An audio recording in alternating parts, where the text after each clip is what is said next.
2, 1. All right, good evening, everyone. Welcome to the December 1st, 2025 meeting of the Long Meadow Select Board. We have a joint meeting with the School Committee and the Finance Committee, so I will ask them if they would like to open their meetings. We've we have Erica for Finance.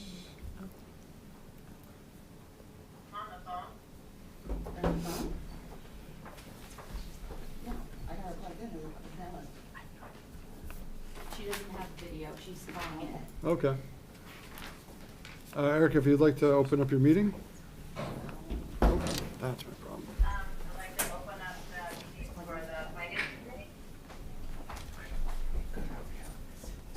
Okay, and how about our school committee? I'm not sure if Michaela's actually getting in because she is calling me as we speak. So she might not have, so I'll go ahead and start for us. We'll call the school committee meeting to order. And just do a quick roll call for attendance. Jamie Hench. Here. Kate Bean. Here. Michaela, if you can hear me. I think she might not be able to. Oh, there you are. Is anyone else from school committee online? Can't see a list of people. Sorry. Any better now? They're working on audio. Hang tight. Is there anyone else from school committee on the call? No? Okay, thank you. Okay. I will start with my select board script. This is Select Board Chair Josh Levine. I will be confirming that all members and persons anticipated on the agenda are present and can hear me. Members, when I call your name, please respond in the affirmative. Dan Zwerko. Here. Benith Mavathi. Here. Andrew Lamb. Here. Shelley Maynard DeWolf. Here. Staff, when I call your name, please respond in the affirmative. Lynn Simmons. Here. Mike Barbieri. Not here. Peggy Sheldon. Here. This open meeting of the Long Meadow Select Board is convened in person and via Zoom webinar as posted on the agenda and town's website, identifying how the public may join. There is no chat or Q&A function. All of the materials for this meeting are available on the agenda posted on longmeadowma.gov. The public is encouraged to follow along using the posted agenda unless I note otherwise. This meeting will feature a resident comment. For residents attending the meeting in person, please raise your hand when we get to the comments section of the meeting, and I will call on you to approach the microphone. For residents participating in the meeting via Zoom webinar format, please use the raise hand icon at the bottom of the screen. The meeting moderator will promote you to panelist, unmute you, and give you permission to speak. If you join the webinar by phone, dial *9 to raise your hand and *6 to mute, unmute.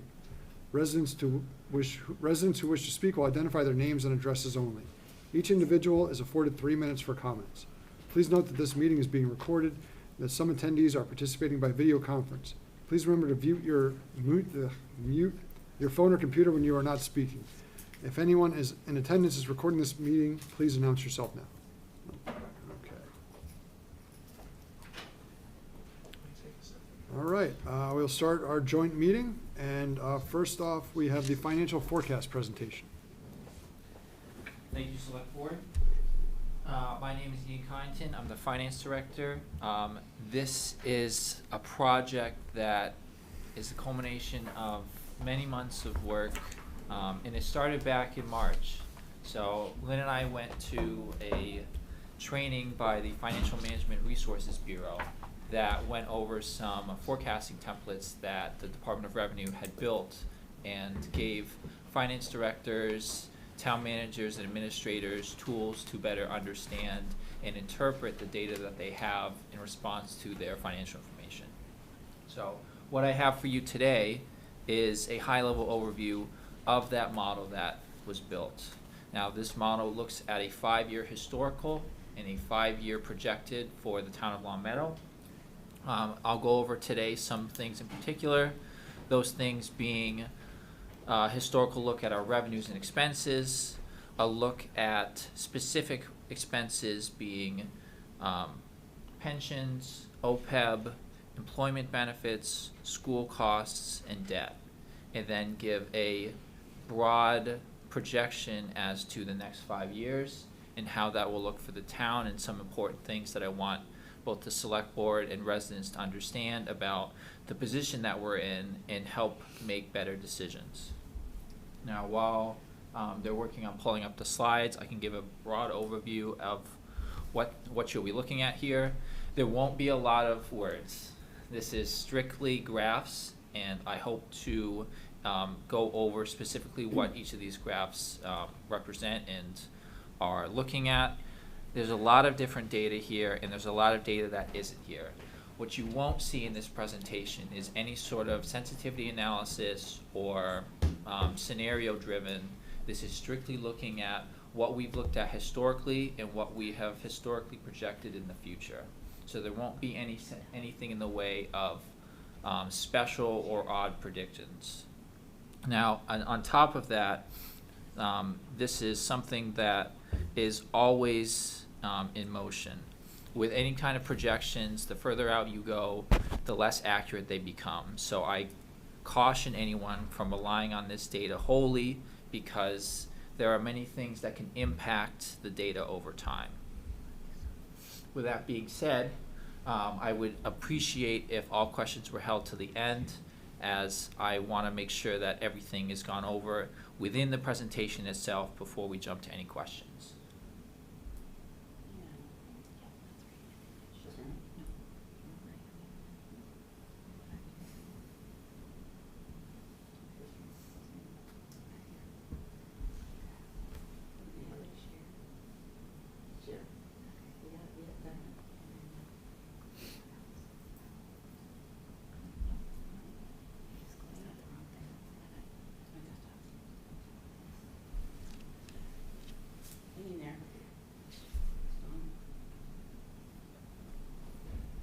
Ian, what was the presentation where you learned about this?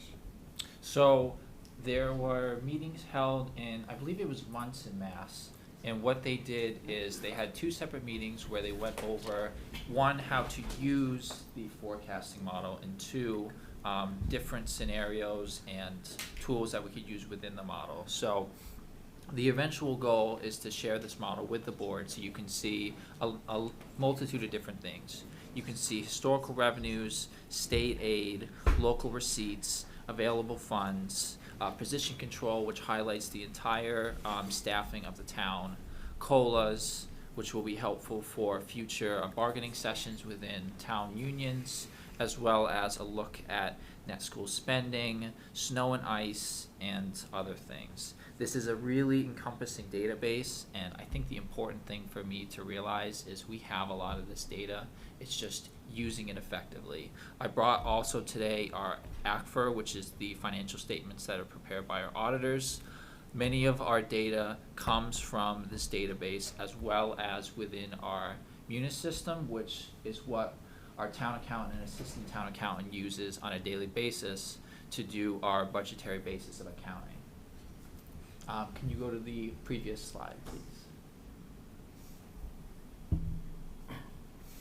So why are we doing this? Well, one, it's also recommended by GFOA, which is the Government Finance Officers Association, who states that a community should have at least a 5-year forecast as to the financials of a community in order to better understand both the historical context of how we got where we are, and two, what is coming down the road.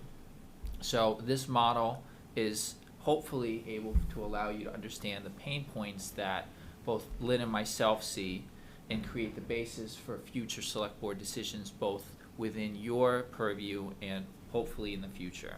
You'll see within this presentation a couple of main key points. Health insurance, pension obligations, employee benefits in particular, costs are all rising unpredictably. We see this in the form of cost of living adjustments, both as a residence and as a commercial entity.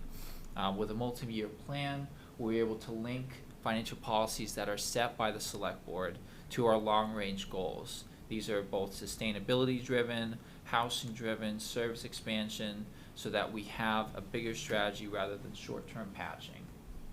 Lastly, long-term financial planning supports transparency and builds trust.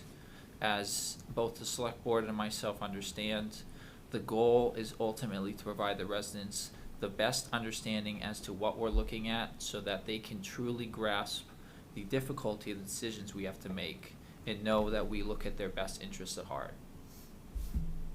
So the first slide goes into a 5-year historical look at the revenues that the town generates.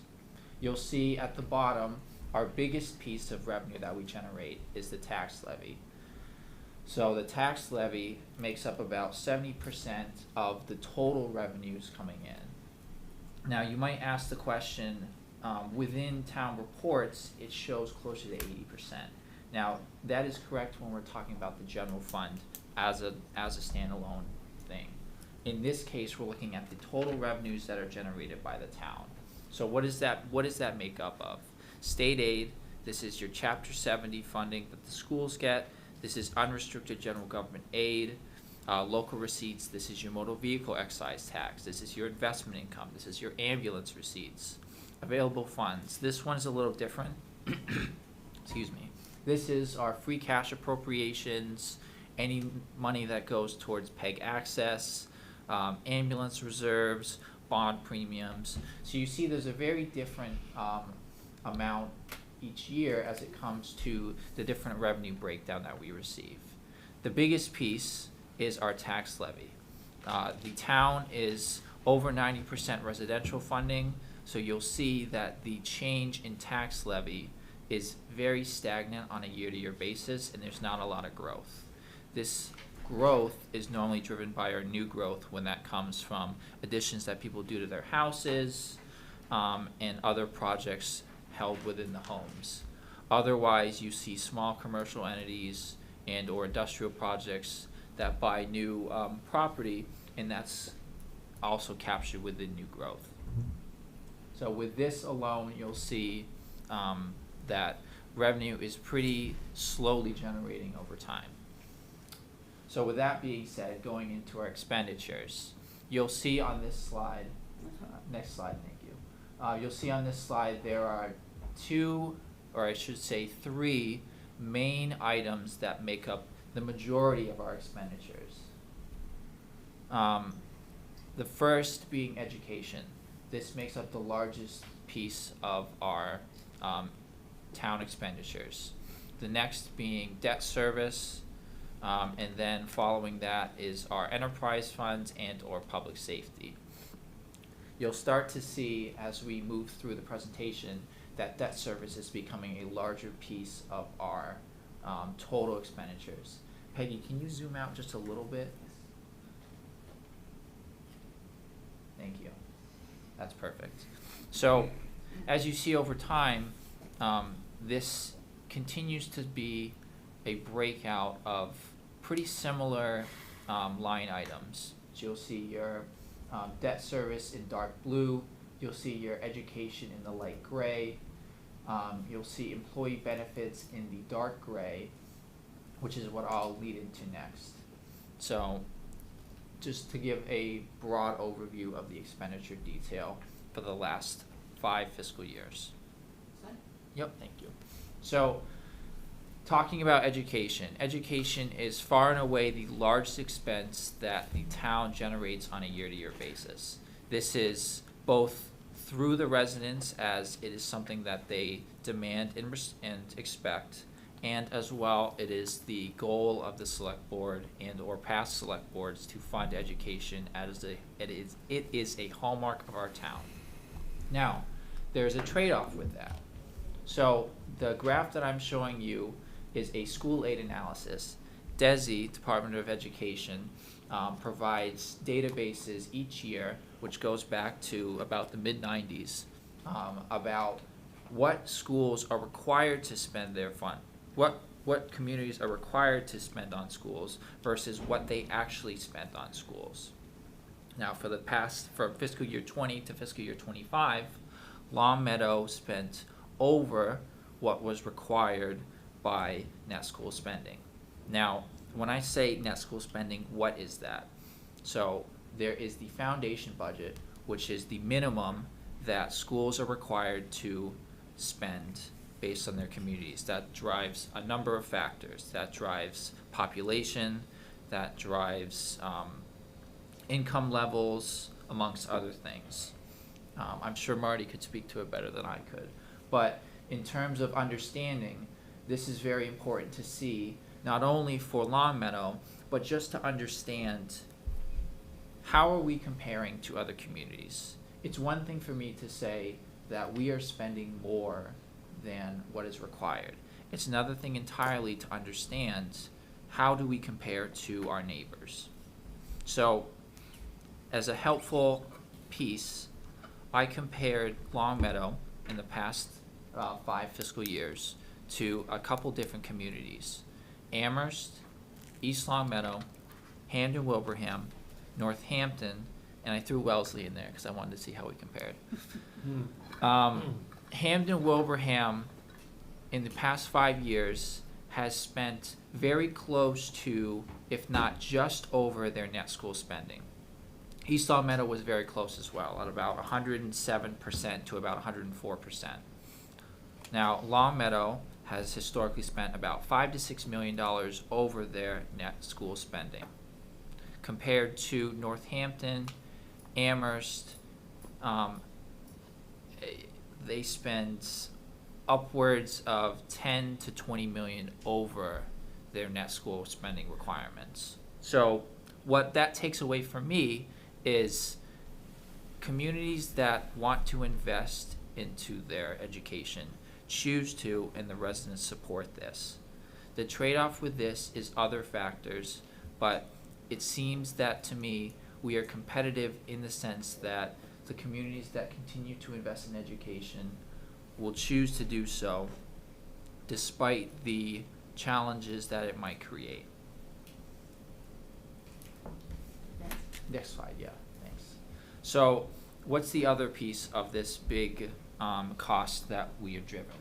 The next piece is our employee benefits. So those are made up of 3 main pieces: our retirements, which is driven through the Hamden County Retirement Bureau. Now, as a caveat, the retirement only equates to town employees. The school employees fall under the Mass Teachers Retirement and is not part of our annual contribution. That is a separate contribution that's funded by the schools only. The next 2 pieces are health insurance, which is for employees, and health insurance retirees. So as you can see, this makes up about $8 to $9 million and pushing towards $10 million of our budget. Now, what does that mean in terms of the actual budget itself? Well, as of 2020, 14% of our budget was spent on employee benefits. We are reaching about 17% as of 2025. Now, it's important to know that these are actuals. What I will show you in the future will be projections, and they will be based on our historical figures. That is a 10% increase in health insurance for retirees and a 7.5% increase for health insurance for town employees. These numbers here do not always equate to those exact amounts, but I want you to understand that employee benefits are continuing to increase as we bring in better, more competitive wages for staff, which allows us to better have a long-term future when it comes to employee staffing. Next slide. So the next piece of this is our pension. Slides 7 and 8 you will see show the Longmeadow's portion of the pension, as well as Hamden County's portion of the pension. So you saw in the previous slide we spend about $3.5 to about $4.5 million each year on our retirements. So you see that as the light blue line, which shows the town statutory contribution. The red line indicates our funded status. We have treaded around 50 to 60% in the last 5 years, and the goal of the Hamden County Retirement Board is to have the Hamden County retirement system fully funded by 2036. So what does that mean for us? It means for us that as we continue to bring on new employees, our town's proportionate share of the net pension liability grows and our town's statutory contribution goes up. Now, it's important to know also what our contribution is. Hamden County requires an 8% contribution from its communities that is calculated through an actuarial determined contribution. we receive these reports every 2 years, and they determine how many people are in the plan and the proportional share that each community is required to pay. Now, you can go to the next slide. This slide shows the overall net pension liability. So this is your pension assets less the overall liability. So this is the net liability that we owe. So as a group, the Hampden County Group has about a $400 million unfunded liability as of FY24. The data was not yet available for 25. This is important because Hampden County has been historically low on the funded status compared to other communities. Thankfully, we are not the worst, that's Springfield, but we are in the bottom half of funded status. Now, that is a question of Hampden County Retirement Board itself as to what they're funding and what they are looking at for data. But I want the board to understand that when we look at our obligations as a whole, a big piece of that is our pension funding status and our pension contributions. Now, the other piece of the equation is our OPEB, or our other post-employment benefits. You can go to the next slide.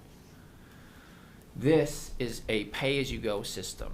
So we could put in $1 million a year, or we could put in no dollars a year. There's no state requirement to fund this at the moment. Now, in the last 5 years, we have grown, or I should say we have decreased our pension liability, or our OPEB liability substantially, and we've reached almost 30% funded as a town. I think that's very helpful to understand that there's a lot of growth that have come from investment returns, and we've also made an effort in the past couple years in order to put larger contributions into the OPEB plan.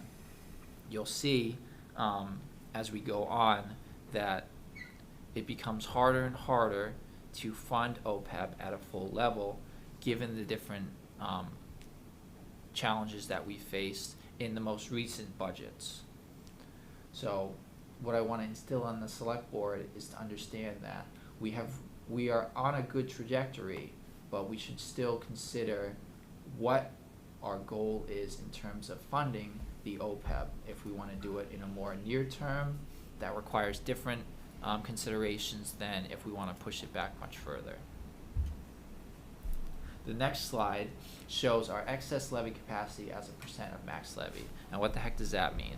So as a community, we are allowed by Proposition 2.5 to levy no more than 2.5% on our property taxes at a given year. Now, there's some other factors that go into that.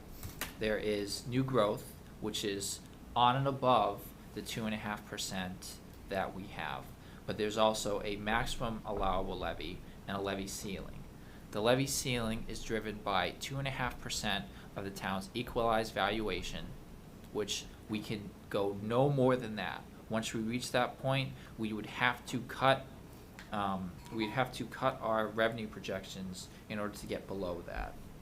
The maximum allowable levy is the maximum that we're allowed to set that year without going to an override. So as you can see in the last 5 years, with the fiscal cliff from 2020 to 2023, we were starting to build up excess levy capacity due to the fact that the town's valuation was reaching that fiscal cliff. Now, thankfully, in 2024 and 2025, the town has seen double-digit valuation increases as a result of better real estate markets and sales data that has driven our valuations much higher. That has allowed us to fund to the maximum and remove any excess levy capacity. So when we think about, that's fine, you can go to the next slide. When we think about our overall revenue picture, by leaving money on the table, that allowed us to not reach the fiscal cliff, but the trade-off with that is those funds are no longer able to be accessed. So now that we are levying to the max, we are taking full advantage of those funds. So what does that mean for our reserves? Well, as you can see in this chart looks at our stabilization funds and our free cash balance. Our free cash balance has been pretty consistent around $2.5 million to about $2.8 million in the last 5 years. Free cash is to be used for one-time purchases, or at least is recommended to be used for one-time purchases, which allows us to do major projects that we would otherwise not be able to do. Our stabilization fund, as you can see, has grown substantially over the last 5 years. This has been a concerted effort by the select board and the voters to vote to fund this reserve. This has allowed us a couple of things. One, by reaching a large stabilization fund balance, this has helped us with borrowing. Fitch, S&P, and Moody's all look at communities' reserve balances in order to understand where their creditworthiness is. And given the fact that the town has made a concerted effort to stuff money in the piggy bank in its stabilization funds, this has awarded us lower interest rates on our borrowings. This is very helpful when we look at a borrowing such as the middle school, which is coming in the next year. The trade-off with this is those funds are locked up in the sense that they require a 2/3 vote to pull out from. Now, that 2/3 vote is a select board policy which states that these can only be used for emergencies and or extraordinary events. So when we reach our policy targets for the stabilization fund, this is helpful for our borrowing, but it prevents us, or I should say, it harangues us from allowing the use of funds for other, either more important needs or one-time needs. Now, going to the next slide, we see what the benefit of this is. This slide looks at the interest revenue that the stabilization fund has generated in the last 5 years. Now, as you can see, the last 2 years have been substantially higher, and that is a result of two things. One, it's a result of higher interest rates, both through the work of our treasurer and the resulting marketplace. But two, as the fund continues to grow, more interest is generated. As you'll see on the line chart, a stabilization fund percent to general fund revenues, there is a select board policy that states once the fund reaches its policy target of 10%, the select board has the ability to use interest revenue in order to put towards one-time expenditures or capital projects. This is something that the select board has voted in the last year, which has given the town greater flexibility to target and work towards capital projects that would otherwise not be funded. This is a result of work by the Finance Committee, and I want to thank them for their work on this, because this is really important for giving us better flexibility in the future years. As an aside, FY24 and 25, the policy states that it has to be the audited financial statements interest revenue. So there's a time delay on when these funds are available for the select board, and I will be meeting with them later this year to discuss what the potential use of these funds will be. So our biggest piece and our most important piece is our debt service. So as this chart looks at a historical and going into the future years of our town's debt service, the red line looks at our percent of debt service to general funds, which is a select board policy which states that the general funds, or I should say, the debt service expended within the general fund cannot exceed 12% of the general fund expenditures. Now, this was known with the middle school borrowing taking place, and I want to stress that to the members of the public and the select board, as this was intended with how we structured our debt in prior years in order to have the funding available for this project. FY27 and FY28 represent the first 2 years that this project is coming online, and we will see that only the middle school is included in this projection.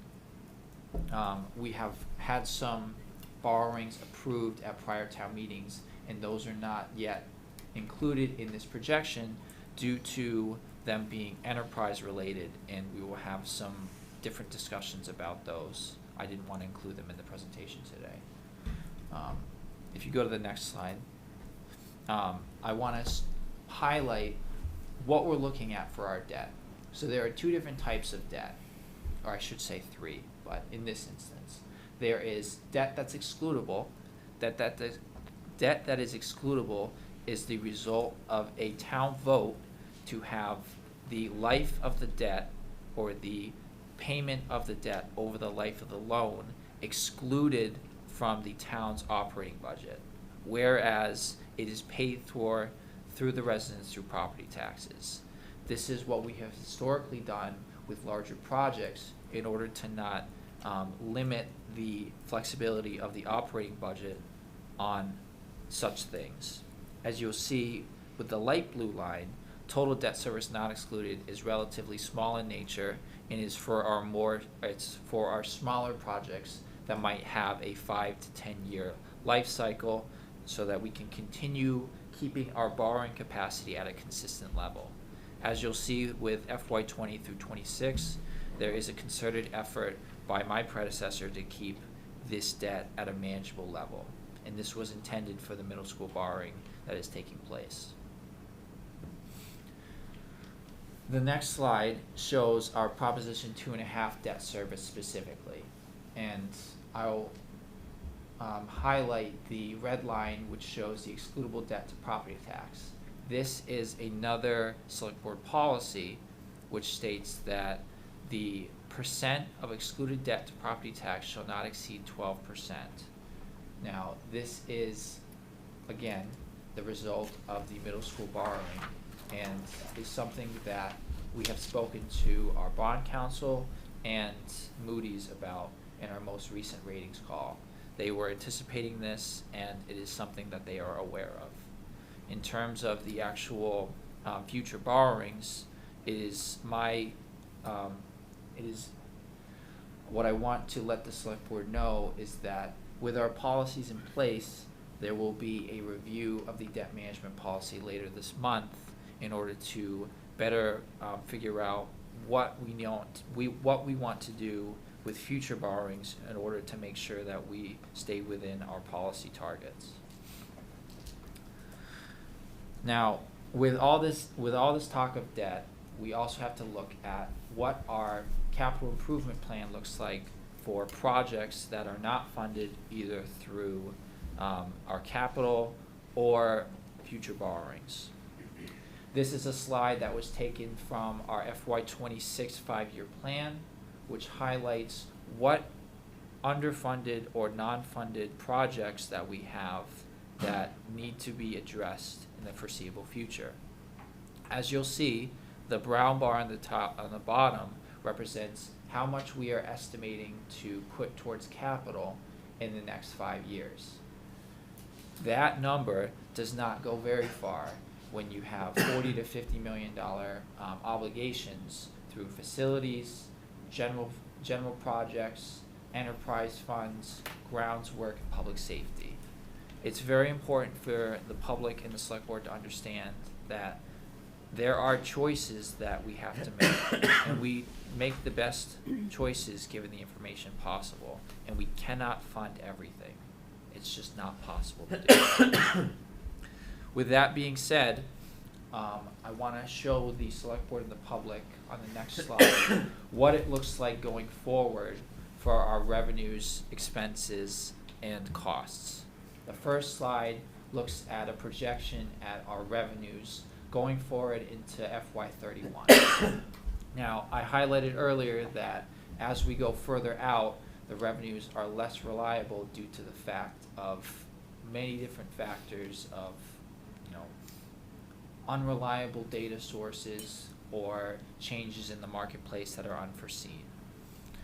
You'll see here that still the large percentage of our revenues come from tax levies. We will see that in the projections above, I am projecting that state aid will decrease over time as we are continuing to see that the state is having a harder time managing its own budget and has recently, through the MMA, given a presentation that in the last 10 years, the state has continuously decreased local contributions to communities.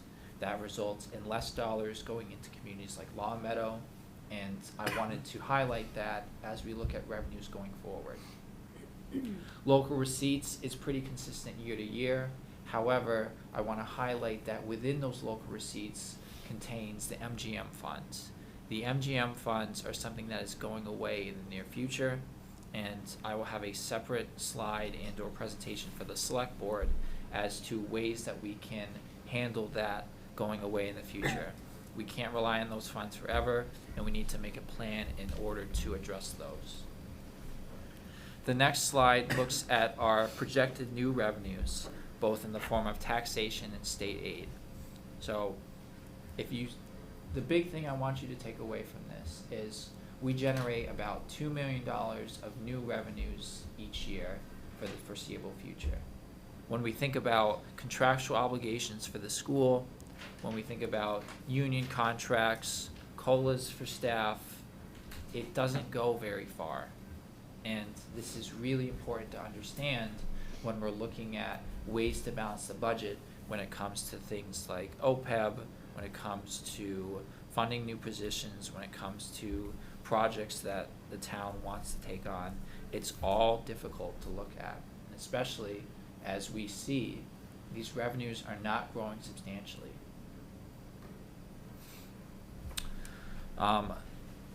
Going to the next slide, we look at our expenditure detail. As you see, our biggest pieces are our education in the light gray, our employee benefits in the dark gray, and increasingly so our expenditures when it comes to public works. Public safety is also a large piece of this. And what I want the select board to understand is these are costs that are going up and are very difficult for us to trim, especially when it comes to employee benefits. If we are to have competitive wages and have staff, and to not have staff vacancies, these are costs that we need to fund. Ultimately leading to the next slide, which shows our actual employee benefits over time.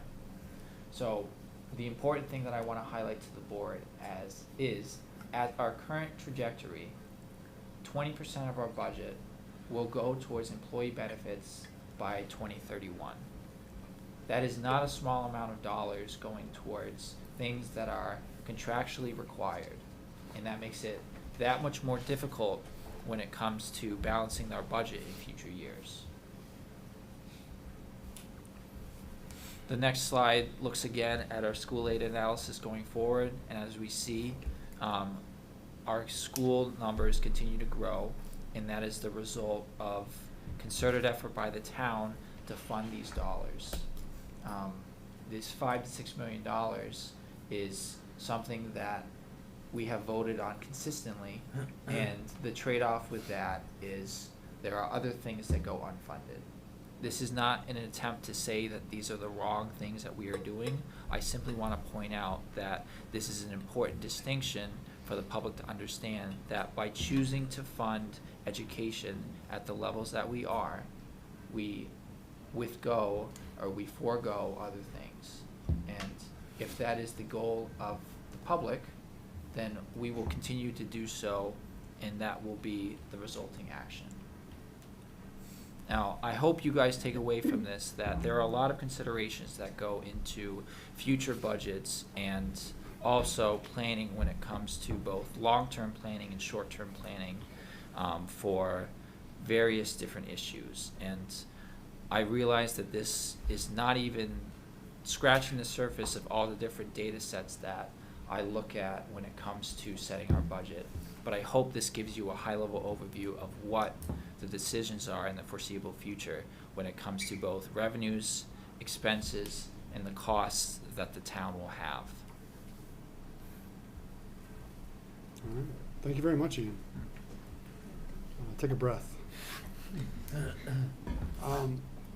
I think we'll open up to questions to anybody who's here. I had a few questions before we get started. On the aid spending, and you can give me a general number, but you know, the big gray box is pretty big. What is our percentage now and going forward? In terms of what we spend over? Like- No, just as a total portion of Oh, our sure. budget. So, in going forward, education is about $41 million in FY '26 and grows to about 42 to about 45 million or 46 million by FY '31. And as a percentage of our budget, where is that generally? 1 second.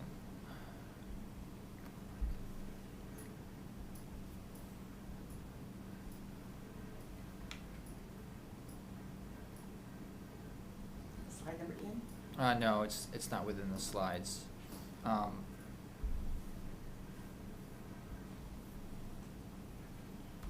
It's about, well, without doing the exact math, it's greater than 50% of the budget. Okay.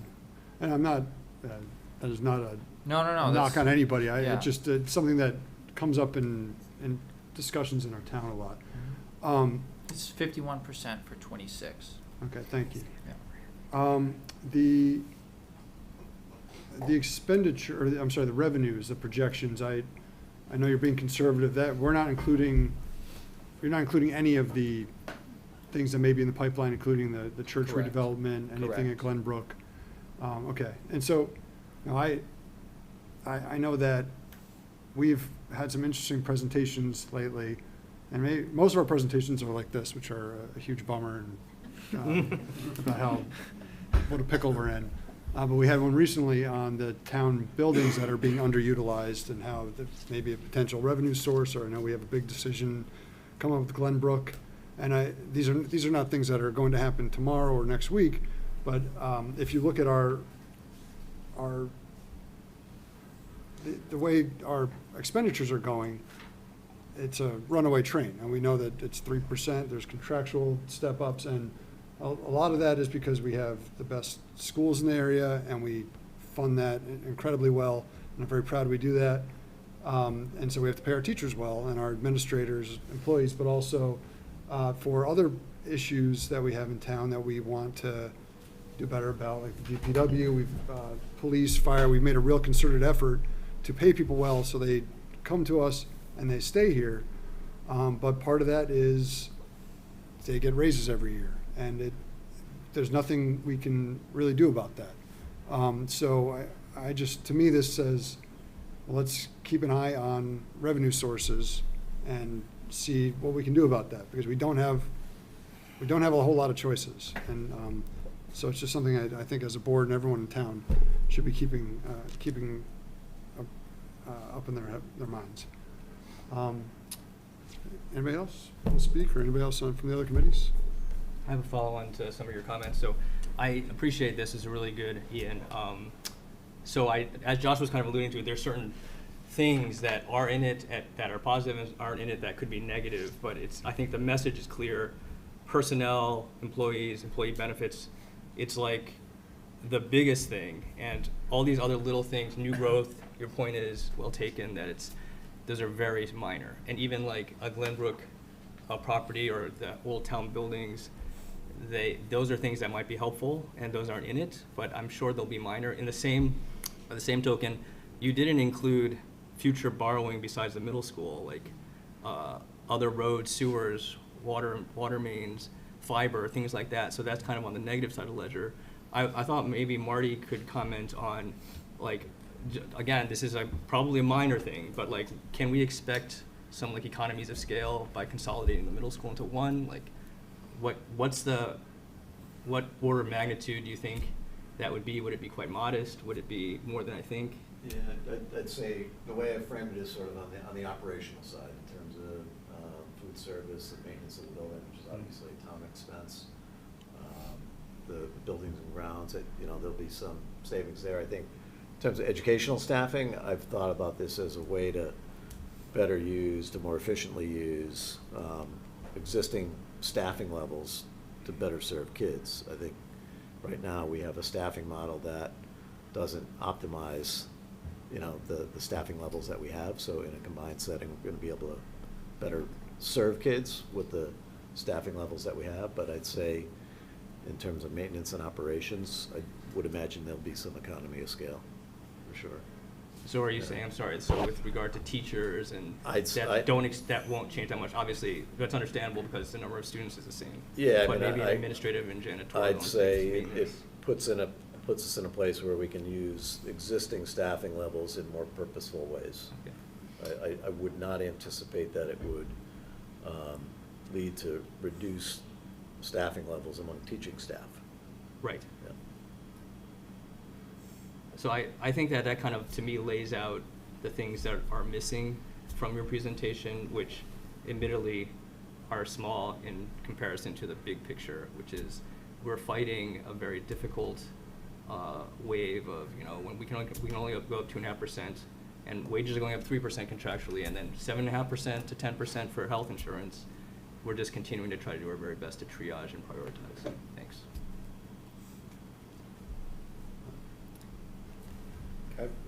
Oh, go ahead, Jamie. Yeah, I just have two questions, just because I think this is what Josh was asking, but in your new revenues, obviously you have the tax levy, but in there you had 300,000 plugged in over every single year. Is that what Josh, basically that wasn't actually put in as a projection? Yeah, so thanks that's for just, pointing it out. That's just okay.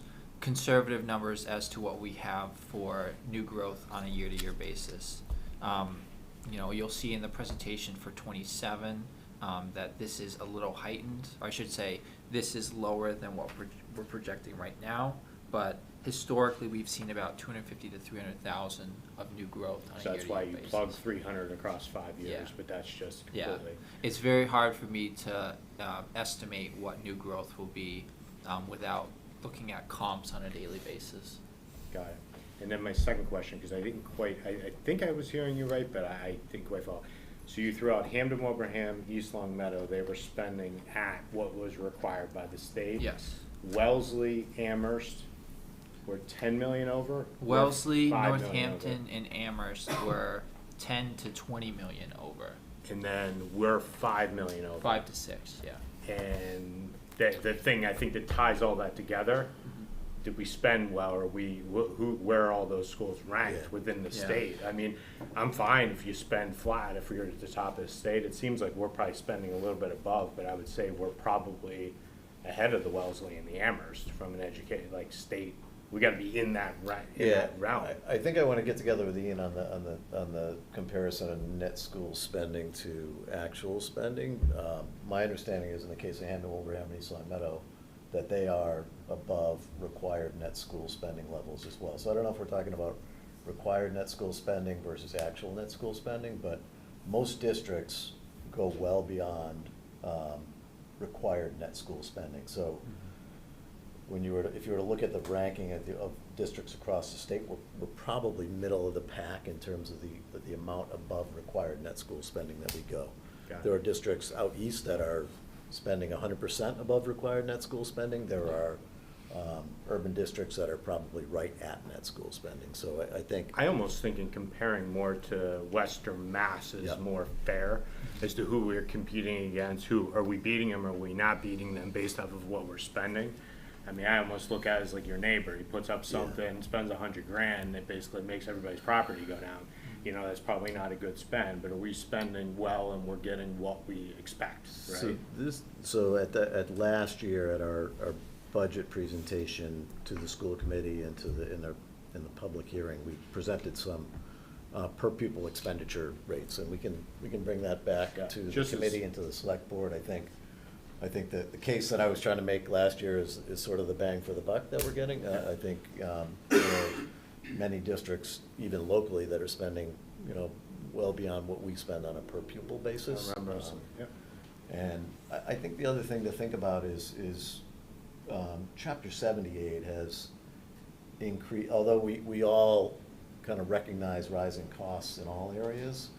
To the state's credit, they have in recent years responded with more Chapter 78. So I was looking back at, as recently as FY '23, it was at about $6.5 million, and I think we're at about $7.8 million in Chapter 78 for FY '26. So it really has gone up in recent years, and I think that's because of the advocacy by school committees, by select boards, by communities across the state. So it's sort of, you know, I think that's something that we probably can, you know, make a focus of our budget presentation, is just to kind of zero in on that, sort of that bang for the buck concept, I guess, and to see where we rank spending wise versus results, you know.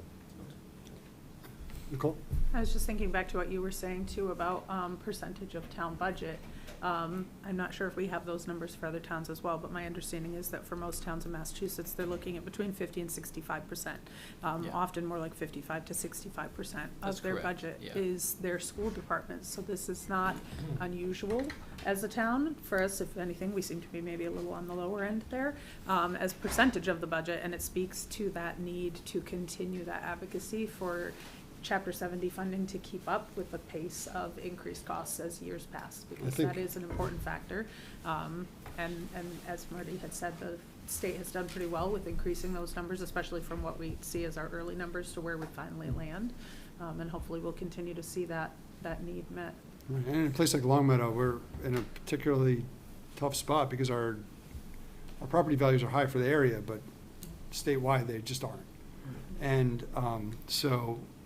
but our schools, we spend so much on them, it's such a large part of our budget, and I've harped about this for years, if we ever cut, that would be the end of our town.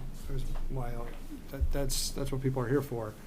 And I don't think, well, we know, everyone in this room knows, but if you look at our budget, there's only so much to go around on everything else. And you can't have a town, we need the schools to have the town, but you can't have a town if everything's falling apart. And we've all been in rooms where we're hashing out budgets, and it's not an easy question. And I think that putting it up like this and looking ahead is very important to just to get a handle on it. And I hope people are paying attention and watching this, because it is it's something we think about not just once a year at town meeting, but we think about all year round, because things need to be done. But we have to keep our schools to be the pride of Western Mass. So. Just a comment on when we compare the amount of the budget spent on schools in our town or others, it's important to make sure you're comparing apples to apples. So for example, the town might pay for a lot of things for school buildings, IT, maintenance, that doesn't go into the school budget. And I just want to make sure that when we are comparing things that we include, our apples to apples. We saw that last week with like East Long Meadow has different staffing for like janitorial than we do. So that's good point. Can I ask one other general Of question? course. Because I have no idea. I've been a part of the school committee for a while, but who in our town goes after new business? Because I drive around town and I see opportunities, but it has to be somebody. Are we actively pursuing those new business opportunities, or like who does that in our town? What do you mean for like vacant? So like the spaces? church, the whole thing, like is that somebody from outside coming in going, I want to do this? Or do we have somebody actively soliciting, hey, I've got this and this and this, you interested in doing this to create the new business? Is it a kind of a sit back and wait for it to come to us, or are we actively going after that? Because I see all sorts of things that I would do if I was in full control of it, but that's obviously I don't not the think we're way doing this town anything. works. Yeah. It's So- all privately owned, it's all privately. So there's but we're not allowed, nobody solicits it in our town though, that go, hey, we should be doing this as a part of the town plan? I don't know what we could. We do not have an economic development team or department We or don't? person. We do not Okay. have that. I was just wondering, because Our- I never really know. Yeah, our commercial vacancy rate is very low. We have when there are vacancies, they're generally filled fairly quickly. But in terms of like, we need, this type of business or that type of business, we don't have, there's not a point person here that does that. Okay. Got it. I was just wondering. No, it's a good question. I mean, because we do, you see a lot of towns where a vacant spot opens up and a bank goes in, and you only need so many banks. Yeah. No offense to Country Bank, but, yeah, that's, it's a good point, but if, you know, if So somebody you're else. gonna have a vacant school at one point, right? And then there's gonna be opportunity, and we don't, whatever it is, it is. But you drive around town, I mean, I see different parcels and different things like that, you know, all around. You know, some are residential, some are commercial, some should be commercial, but they're residential. Like, is there anybody driving that and go, is there any real money there to be made for the town? I just look at 300 grand, and that's not much of a hurdle. I mean, it's kind of like, if you're running the business, I'd be like, okay, 300 grand, really, that's all we can do? If you don't have somebody concentrating on it, you're not gonna hit any sort of goal. I mean, that's just me looking at it from a bystander, going, you know, and that's why I brought up the 300 grand. Yeah. It's a pretty weak goal. You know, if that were me and if that was my corporation, I'd be like, give me a break, get out of here, we're gonna find somebody else to do it, kind of thing. So, but if we don't have anybody concentrating on it, like in some fashion, you're never gonna grow revenue. Right, well, I mean, that's not our goal. I think that's just what we anticipate, and that's what we've seen in the past. And I it's get just- it. Yeah, but I think that Long Meadow, at least from my perspective, when I talk to clients, you want to be here. So people jump at us, which is good. Yeah. So we don't have to reach out. Maybe we could be missing out on something that is a creative solution out there, but you know, there's only so many parcels, and we're so built out. It's an interesting idea, though.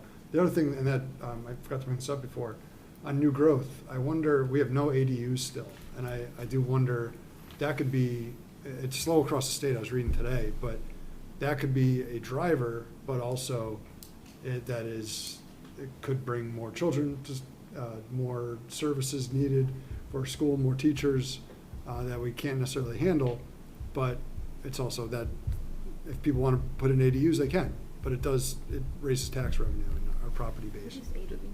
It's accessory dwelling unit. Just to Thank follow you. on, Josh. So, good points, but just to clarify a few things in my view, it's not correct to think, in my opinion, that like commercial is like, when you say things like switch residential to commercial, for example, the town benefits from the property taxes in either case. And frankly, we're probably getting more new growth from people renovating their homes than we are from just, for example, switching a residential place to a commercial place, which frankly is very difficult, as we've seen, to like change zoning and things like that in our town. We will benefit, though, from property taxes when we take a public building or plot like Glenbrook and make it something like commercial or residential. So that's where the opportunity is. But to be honest, I don't think even with Glenbrook, it's, to me, not a huge percentage of what we have in this town, our little 3x3 town, you know. So I drive around too. I don't actually look around and say, wow, there's so much opportunity. I still look around our town and say, wow, we have a very small town and there's not a lot here. I do think the Glenbrook property is a once in several decades opportunity, but it's rare otherwise. Yeah, I wasn't saying it as a small, I was just more kind of driving around. I see more development by people who don't pay us, you know, whether it's a college, whether it's our own properties, whatever it is. I see more developed and more, you know, basically building up in spend to where it's no revenue for the town. So then we don't have revenue for the town, whether it's Russell Fields, whether it's Glenbrook Fields, you name it. Drive around and go, okay, is this the best use of the town money? If this was yours as a personal unit, would you leave it sit there like that? Or would you do something different based off of the presentation we just saw? I don't look at that as I didn't look at that was bad. I look at it as an opportunity, but if you don't have something laid out as to what you're gonna do, if you keep doing the same old thing, you're gonna run into a complete cliff at some point. Like, we're all guessing. I've been on this for 8 years, and every year it's a cliff, but it's not really a cliff. But, you know, eventually 10, 15, 20 years, you're gonna have an issue. So if you don't have a plan around it, you're gonna let it come versus going and figuring it out. But that's where I'm talking. I see, you know, universities not paying that amount, and there's building out everywhere, and I'm going, well, that's not right, because there's a residential house that was taken for that. Or, you know, driving by Russell, is that the right use? I don't know. That's not my opinion. I'm just saying. And then you go to Glenbrook, and I go, is this, you know, this is town property, we don't collect any revenue from, what are we gonna do? And who's gonna be driving that bus? Because there's a big bus to be driving, so, and you could go around, I could go street to street and go, okay, what are we doing there, what are we doing there? You know, if there's no one driving that, and I'm fine with being kind of more passive, But I don't know whether being passive is gonna get us to where we wanna go, because that looks like a pretty daunting task. The property owners might have a problem with. It might, but the town speaks. You know what, the town has in the last 5, 6, 7 years, they've made changes, based off of people who propose things. And, you know, if you don't go out and actively see and figure out whether the town wants this or this, yeah, the town could say heck no, and they get to choose, so. Jamie, I definitely agree with you. When I looked at this, in the sense that I don't think that, the next budget might be a little more sobering, but this was not, I read a book recently that I think is apropos. It was about something very bad, and it said, things are never so bad that they can't get worse.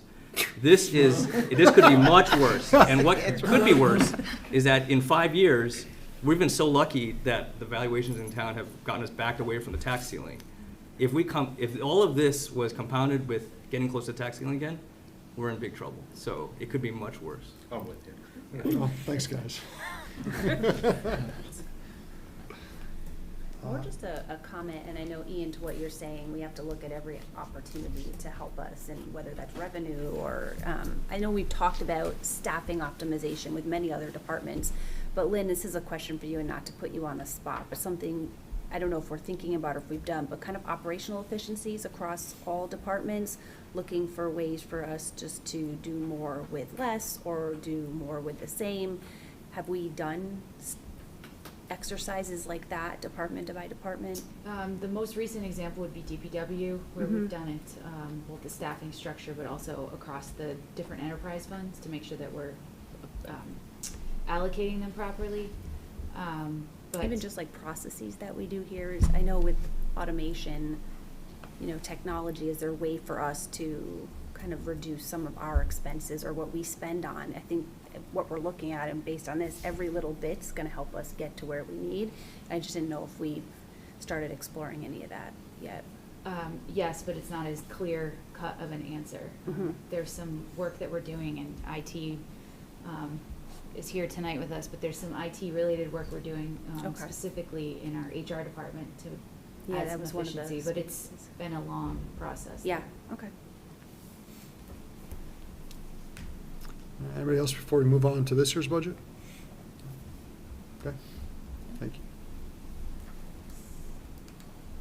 you. Yeah, through ready? Perfect. Let's keep up with the theme.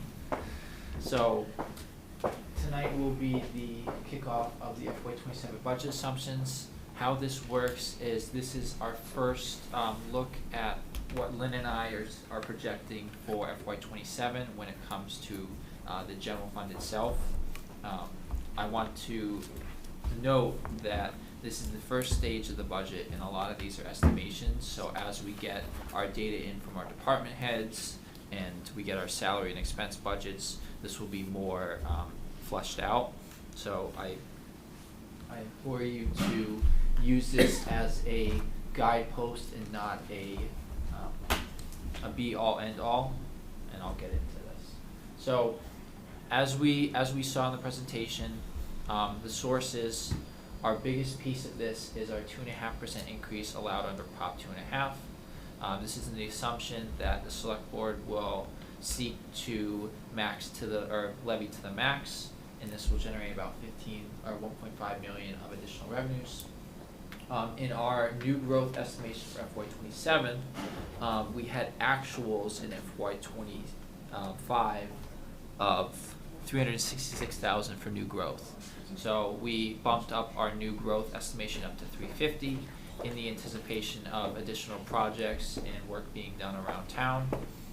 And with that additional new growth, we've been hearing rumblings and seeing difficulties amongst the state budget.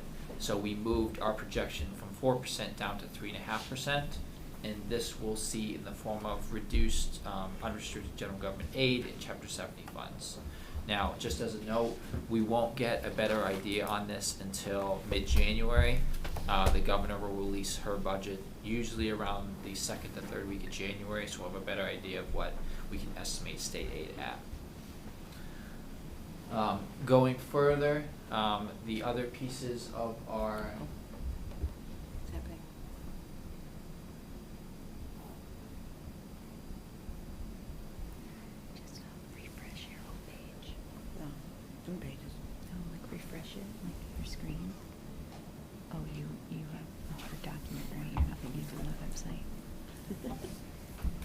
Hang on, Ian. No, you're good. Up there. So we're, there it is. Yeah. It's like your slides aren't there. Oh, Close it out, start the over. refresh button's on the bottom right. Uh-oh.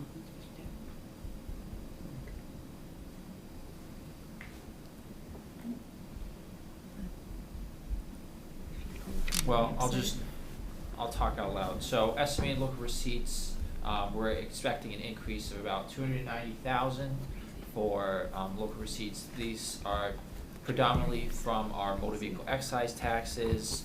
We have historically, or I should say, we have predominantly got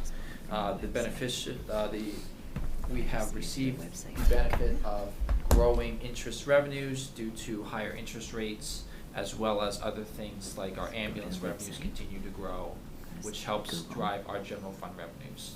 The other piece of our sources is our tax subsidy, which comes from the Stormwater Fund.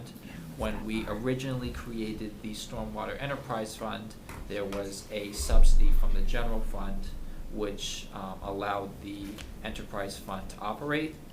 As we get closer to 100% driven through rates, there is a piece that falls off on a year-to-year basis. It's about 4.11% of the stormwater revenues. This is about $33,000 that we will gain in additional general fund revenues. So for total sources, this is about 2.49 million of additional revenues that we're going to see for the general fund in FY27. Want me to do it? Do you want me to try resending the slides? Okay. Yeah, it won't pop, you're, Get them off the agenda, Yeah. too. So you're using a hard document instead of going to the website. Ian, you can keep going. Hold All on. right. So for uses, so we went over sources, now we'll go over uses. So with the new FY27 budget, we will be including COLAs within the non-union positions and union positions. So that is a change from last year, and that will result in what we're estimating at a 3% increase in both school and non-school wages. This comes out to about a $1.4 million increase in salaries.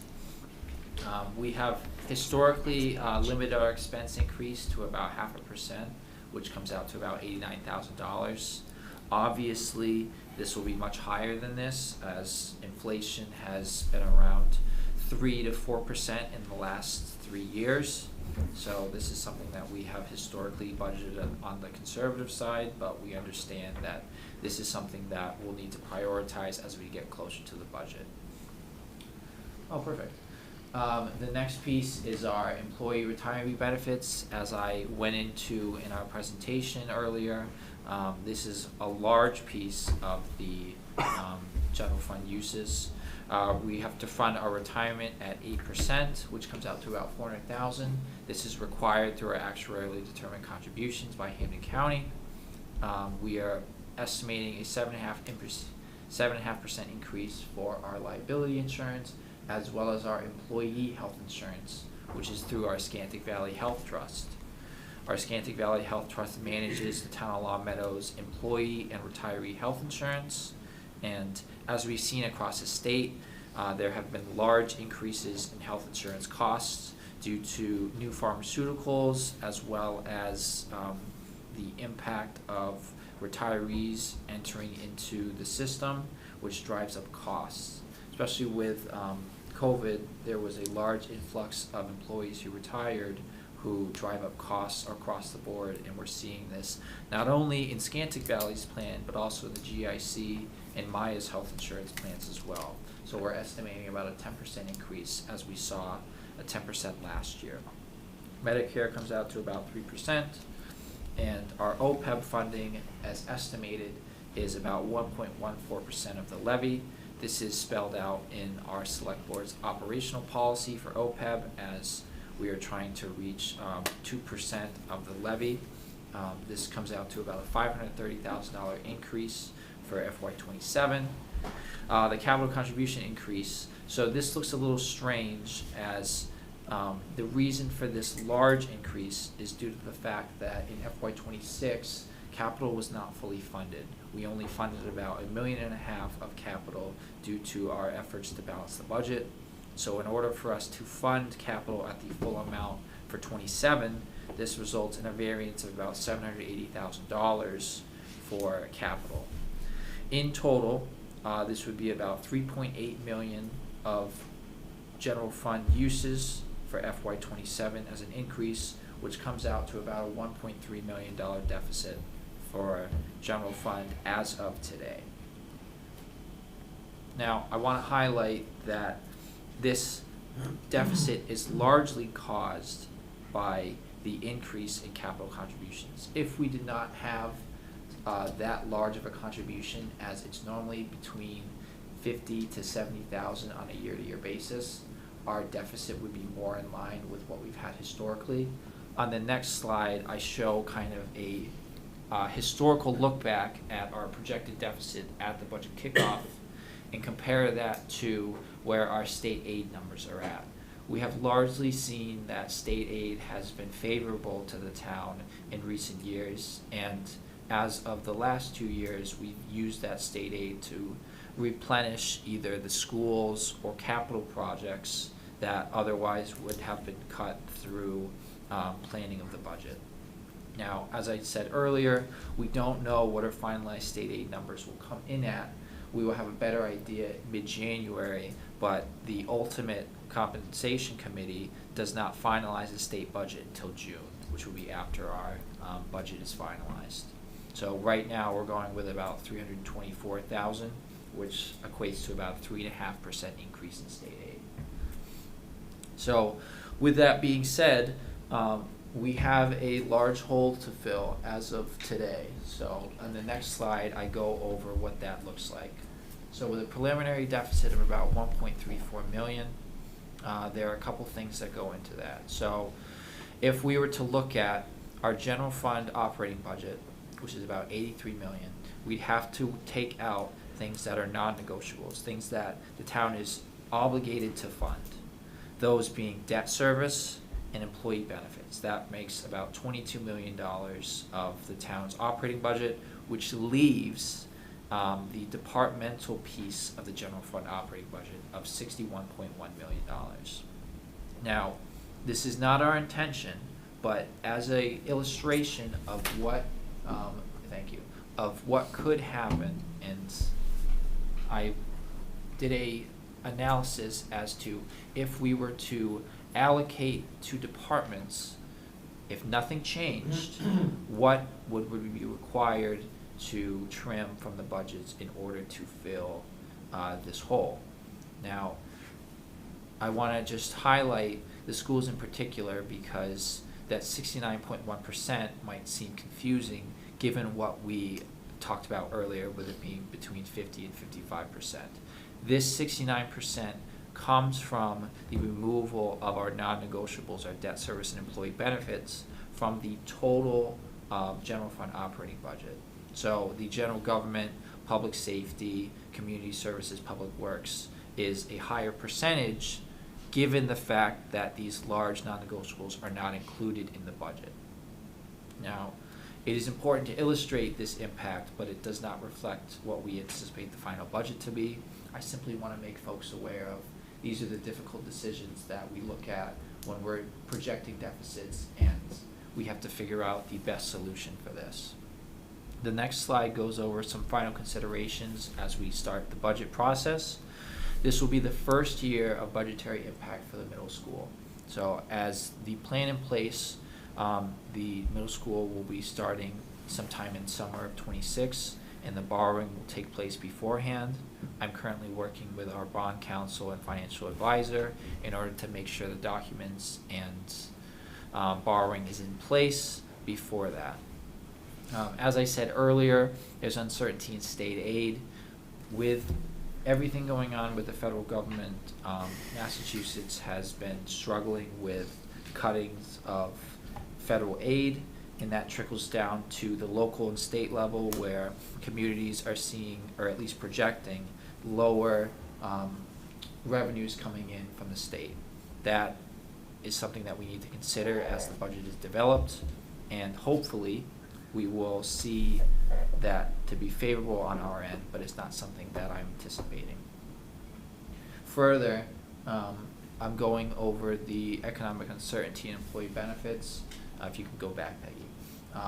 As I mentioned earlier, we are really monitoring our health insurance costs specifically, but employee benefits on the whole is a big piece of our pie, and I want people to know that with that being said, it's not something that we can really, it's not something that we have true control over.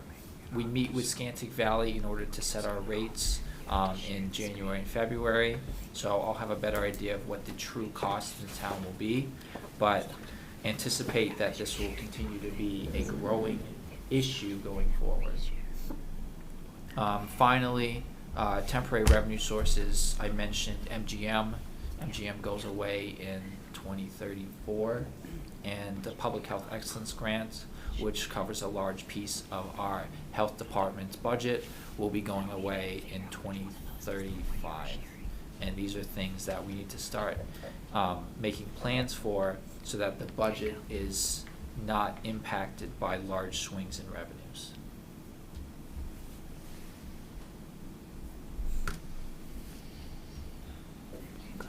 Okay. Anybody got any cut ideas? Thank you, Ian. This is, I think it's interesting that at an initial look that the capital contribution is such a big part of our deficit, but I think that we have seen on any number of levels lately that this is the kind of thing that we have to concentrate on, because it's so much cheaper to make capital repairs and improvements now than it is down the road. But we have to prioritize in a number of ways. So, yeah, anybody else have anything on our projections? Okay. Oh, Benita? Sorry, just a couple of quick questions. And thank you, Ian, for this presentation. You mentioned the Public Health Excellence Grant. What kind of numbers are we talking about in terms of what we receive from that every year? So, in terms of raw numbers, I can't give you specifics, but it makes up at least one, if not 1.5 positions that are funded. So it's not, I wouldn't say it's a small amount, but it's something that we will have to start being aware of. It's a little north of 300,000 a year, so Okay. it's a healthy amount. Yeah, that is, okay. The MGM piece is about the same. It's about 330,000. So. Yep, okay. Has that already started dropping? Is that this year, or is that going forward? So we will get a 2.5% increase in the MGM funds up until the funds are no longer paid out. So the funds themselves are increasing, but what I'm recommending, and I'll do this in a future meeting, is different ways that we can reduce that number artificially, so that once that number goes away entirely, we don't have a $300,000 hole that we have to fill. Okay. And then just a second question, when you talk about this capital contribution increase being around $780,000, so what does that include when you say a capital contribution increase? So within the budget itself, in prior years, we have fully funded capital, and that amount is between $2 to $3 million, where we use that towards one-time expenses, and in the past year, we've used that to fund the chiller and the road resurfacing projects. So with that being said, this increase does not take into effect those dollars that are already accounted for within the capital budget. So, does that? I think, So- if I understand what your question Yeah. is, the capital contribution is set by select board policy. It's 3% of your general fund revenues, 3 to 4%. We've generally been around the 3%. So last year, to balance the budget, we removed the chiller and the road resurfacing with just the amount of debt service to stay in the capital plan. So we were able to reduce the plan by the rest of that amount. And that's essentially the $700,000 increase that we're seeing. So we cut it out last year, and now if we were to make it whole again, plus what the increase is. I see, okay, okay. Got it. Okay, thank you. All right. Seeing nothing further, if we want to move on to the fiscal year 2027 budget and capital planning calendar. I don't know if that's Ian or Lynn. Yeah, so typically, we provide the draft of the calendars to the select board, and then you vote on it at a subsequent meeting. We brought it forward here tonight just because it seemed like the right thing to do with the conversation about the overall budget, so everyone knew what was coming up ahead. Obviously, tonight is the kickoff of it, and then there's a lot of dates in here until we get to really when the school committee needs to vote the budget, and then when it comes to the select board after that. And then the select board would vote it, and then get included in the town meeting warrant. And so all of that brings us roughly to the beginning of April. Did we have to change something last year on the calendar? I seem to remember something got compacted towards the end. I know we were able to extend it out more, which allowed us a little bit more time with the budget. Oh, maybe that's what I'm March. thinking of, okay. And so you didn't actually have to vote it until the first meeting in April. We're projecting that same schedule again. Okay. So the exact opposite of what I remembered, but, and so this is, since we're all in the same room, is this calendar look acceptable to the other committees? Looks good to us. Okay. All right. Anybody else want to speak on this before we wrap up our budget kickoff? Oh, all right, great. Thank you very much, Ian. We appreciate it. Nice work today. Thank you. Thank you. Thank you, Ian. And then we have our IT study update. Before we do that, maybe Oh. we'll, Okay. yes? I don't know. Is it, IT probably impacts schools quite a bit. After the presentation. Oh, yeah. IT's the school department. Perfect. Yes. Hello, thanks for having me here today. I'm Nick George, IT Director. You School only come with department. good news, right? Pardon? Only good news. Only good news. Good. Yeah, well, it can only get worse, I guess. Yeah, no, thought it'd be a good time to meet with the entire group and provide updates on a few things and kind of a lay of the land when it comes to IT. As someone mentioned, we are housed under the school department, but we provide services to the school and town. It's listed as an IT study update, which I have a couple items that kind of directly relate to follow-ups on some of the IT study recommendations. But it was also just anything that I thought you might be interested in updates on. There happened to be a kind of, the most number of bullets are under cybersecurity. Can kind of keep it kind of general and vendor non-specific, but it's something that we have a continual focus on, from kind of a strategic planning, what do we put investments into, but also what do we do for day-to-day operations, what do our practices look like. So, I mean, we recently, for example, added something called MDR, Managed Detection. So we have a firm that does 24/7 monitoring of detections that might be made on our endpoints throughout our organization, so laptops and desktops and things like that. The idea being that one of the things we want to protect against as an organization would be a ransomware attack, or a data exfiltration attack where someone maybe doesn't encrypt our data and hold it, away from us where we don't have access to it, but might just threaten to release publicly information that is private, right, that we have an obligation for protecting. So MDR is a service that we added recently, 24/7 monitoring. In addition to us monitoring it during the workday and via proactive alerting, we also have the firm that provides our antivirus software will reach out to us on an emergency contact list in the event that they see any activity that's indicating an active attack, because those things are things that response time matters. We're also doing things like enforcing multi-factor authentication in more places. We have a focus on trying to consolidate our authentication approach so that users have fewer passwords to remember, that we're applying a consistent password policy against them, and that we have controls in place to make sure that if those accounts are compromised, they're turned off proactively, or multi-factor authentication might protect in the event of a password breach or something along those lines.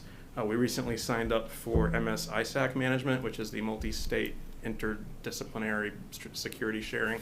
I forget exactly what it stands for, but it's a government organization that primarily helps municipalities share information related to security best practices. They make a lot of resources available. They provide some resources and guidance in the event of responding to an attack should one be underway. One of the findings in the IT study was the need for a cybersecurity response plan. We have a draft plan that we've developed internally in the department. As part of our practice, we've been doing things like tabletop exercises. What happens if we notice this on our network? How do we respond to it?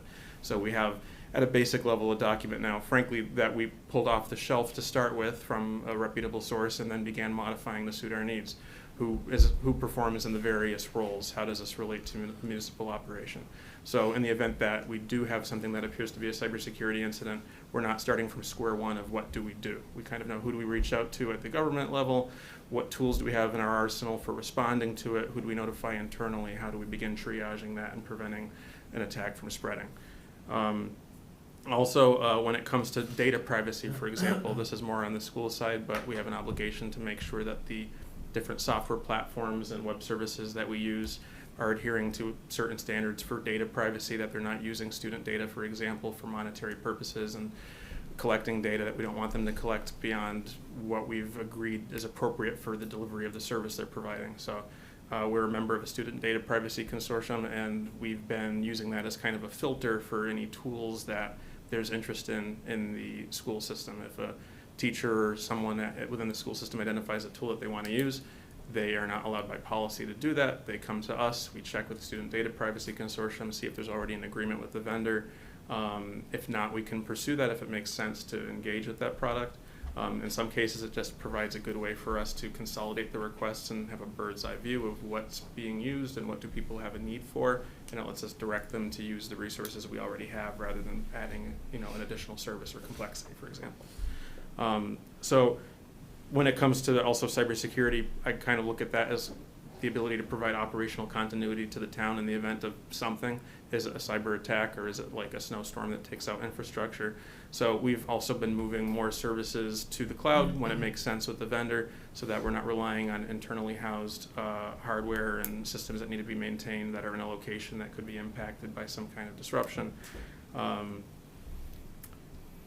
And we've also just been, like I said, engaging in internal discussions about how do we share knowledge among our team to make sure that we're aware of what to do in the event of an incident and how to prevent one from happening. So that's kind of our approach from a cybersecurity perspective. It sounds a little bit cliche, but it kind of becomes embedded in everything that you do, because it doesn't take much of a slip up for there to be an incident. So in the way that we provision accounts and the way that we provide access and deploy equipment and troubleshoot and what software we deploy to machines, it's increasingly under the lens of, are we doing it securely? How do we ensure we're doing it securely? And how do we maintain that through the lifespan of our use of a product? So that's kind of what I had for talking points on cybersecurity. I don't know if it makes sense to pause there and see if anyone has any questions or move on. So I also had a capital request discussion. We've put a capital request for network equipment refresh. That would encompass the network equipment that serves all of the school locations and all of the town locations. It's the equipment that's on shelves in network closets, and it's the equipment that's mounted on ceilings to provide wireless access. The reason we're considering or looking to refresh that equipment is some of it is at end of life by the manufacturer's designation, which means that it's no longer receiving support, it's no longer receiving firmware updates. If there's security issues identified with it, they will not be doing anything other than best effort at remedying those things. So we're looking at refreshing our network equipment that provides Wi-Fi access throughout the town. It's what public safety rides over for their computing equipment, for example. We are using it as an opportunity to look at other options from the network platform that we're using currently.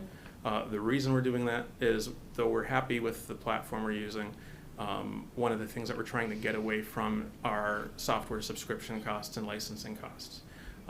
So I won't say the vendor's name, but the vendor that we use right now, after a certain number of years with the hardware you now have to pay for a software platform to manage them, and there isn't a way to manage them without their software platform.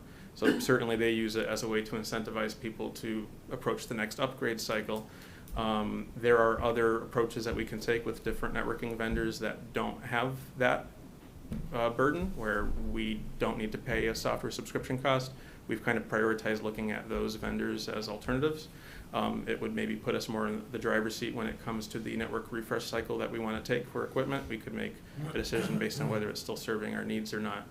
And we wouldn't be beholden to a subscription cost in order to manage the equipment that we already have in our facilities. That was put in as a two-part capital request for a phased approach to replacement of that equipment. One of the challenges we're running into right now, honestly, is our first pick from what we've evaluated and what our experience has been is one that is not as established in the marketplace and the supply chain's not as robust. So if we could get the equipment in time for a project that we could feasibly deploy is the question that we're kind of facing right now. So we've been reaching out to other vendors and other communities to see if they have any experience with the different approaches we're considering taking. And then for the IT report update, certainly along the lines of trying to make sure we're providing as good support to school departments as we are to town departments and vice versa. We've rolled out remote assistance software to systems throughout the organization so that people in the IT department can respond remotely, sometimes immediately in the event that they get a phone call or a ticket comes in without having to drive to a different location or manage a schedule during the day. We, from a cybersecurity perspective, approached that from the same angle. So, for example, we deployed it to all computers in town, and we mentioned to staff, we do not have access to remotely view your machine without it prompting you and getting your permission, which we thought was an important show of faith and trust with our users to make sure that they don't feel, uncomfortable that there's someone looking over their shoulder. It's not our intent. So we have a remote assistance program that allows us to respond quickly for those kind of requests. We've also been stationing an IT person at Town Hall on a weekly basis to have those kind of face-to-face interactions where sometimes that's the troubleshooting that makes the most sense, or someone has a question that doesn't fit well within a ticket. So there's a person down the hall that they can go to that they know will be there at a certain day of the week.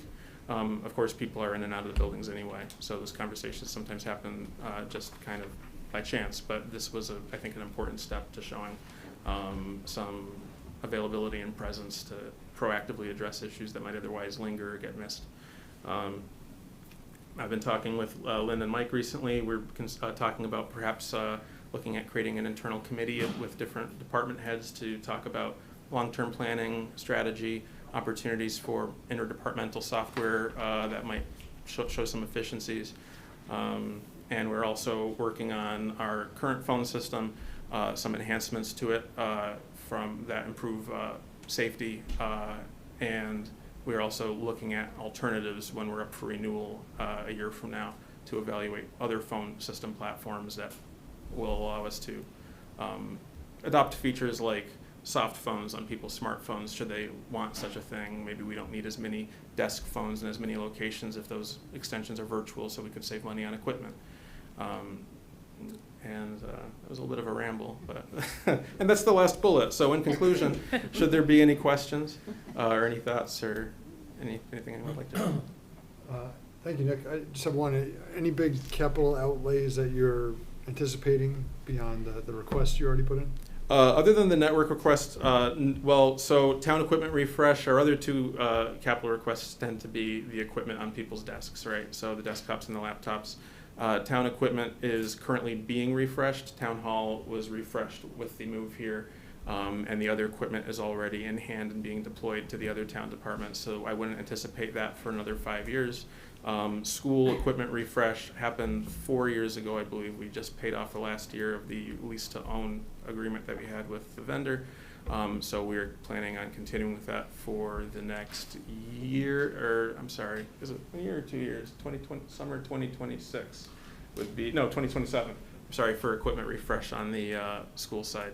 The equipment is still running. It's just, again, it's a laptop. In most cases, there'll be laptops getting to 6.5 years old. So you start having battery rundown, software support, things like that. So that would be the next round. But the main one is the network equipment. Great. Thank you. Any other questions while we have Nick? Dan? Thanks. I'm in cybersecurity, so this really interests me. Okay. Are you leveraging any of the state agencies that provide some of, they do like pen testing or gap analysis, or is that something that the town is using today? Well, we don't have them doing any pen testing currently, but we did sign on for a cybersecurity awareness grant, so we're looking at getting that started up again, which will be phishing simulation trainings to our staff,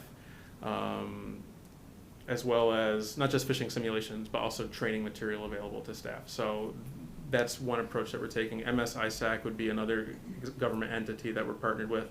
They do offer pen testing. We haven't looked to engage with them on that yet. Mostly we adopted, for example, they have a malicious DNS service that you can use where there's other companies that offer malicious DNS blocking services, but theirs are specifically targeted towards municipalities and school systems and responding quickly to threats that they're seeing in that category. So that's the extent of our government partnership so far. Yeah. And then go ahead, sorry. No, just I'm looking forward to getting the fishing simulation going again, to be honest. I feel like that's one of the lowest hanging fruits. People who were here for the last round of it, I think kind of have retained what they learned from it, honestly. One of the things I like about coming back to Long Meadow from a larger organization is that when it comes to email threats, like one of the lessons we just try to get people to have is if you get an email that seems suspicious, do not rush to answer. Do not rush to click a link. Pick up the phone, walk down the hall, talk to someone. It's a small enough organization that you can have those face-to-face interactions where you don't feel obligated to respond quickly and make a mistake.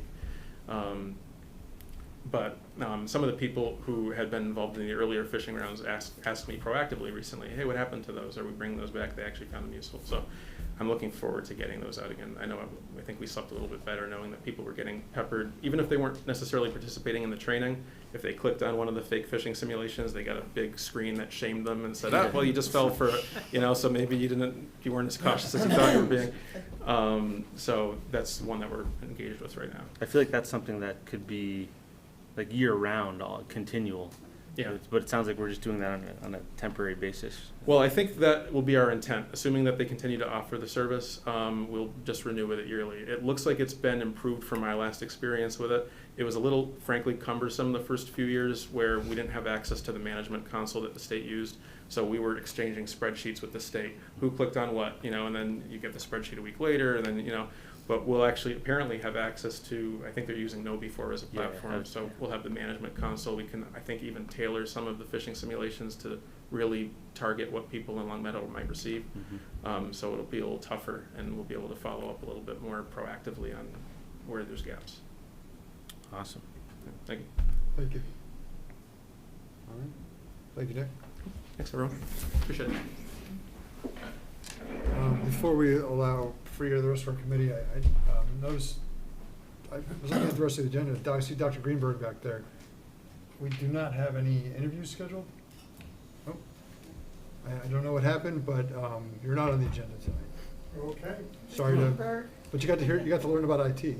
So. What could be better than but if you could reach out to Peggy, we'll get you on the schedule.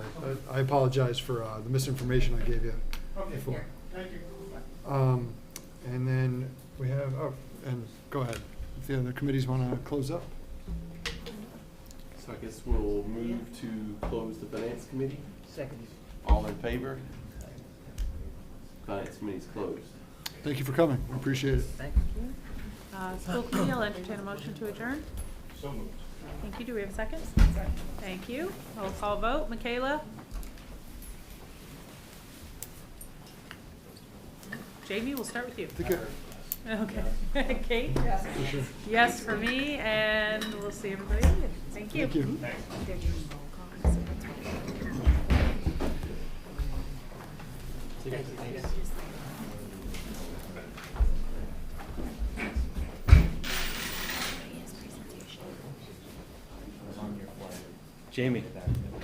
Jamie, congratulations, your son. Oh, thank you. That's awesome. I appreciate it. That was good. Gasping in the watery stuff. He's out playing soccer right now. I don't blame him.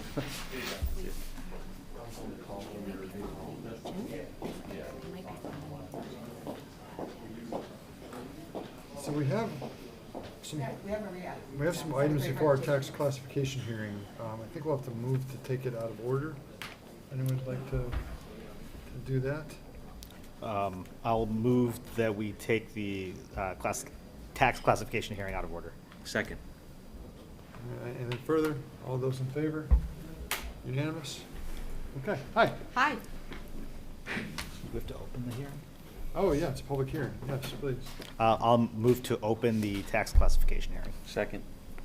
Anything further on that? All those in favor? Unanimous? All right, please, if you'd like to introduce yourself, and then go ahead. For those of you who don't know me, my name is Maria Cataldo. I am the principal assessor here in town. I'm here to give you a little information on setting the tax rate tonight.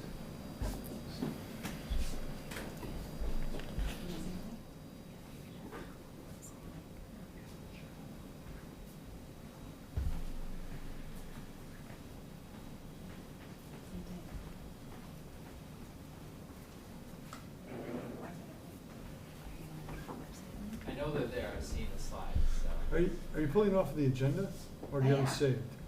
So stop screen sharing. Maria, you can go Right ahead. here. Okay. I'll make sure you're sharing. Perfect. Thank you, Peggy. Okay. So for some residents that may not know, the Board of Assessors does not set the tax rate. We appear here at the meeting to provide the Select Board with information on property values based on fair market value from sales data in the previous year. All of our assessed values were reviewed and approved by the Massachusetts Department of Revenue. The purpose of tonight's meeting is to decide how the tax burden will be distributed across the property classes. The hearing covers a split versus a single tax rate, and also possible residential, commercial, or open space exemptions.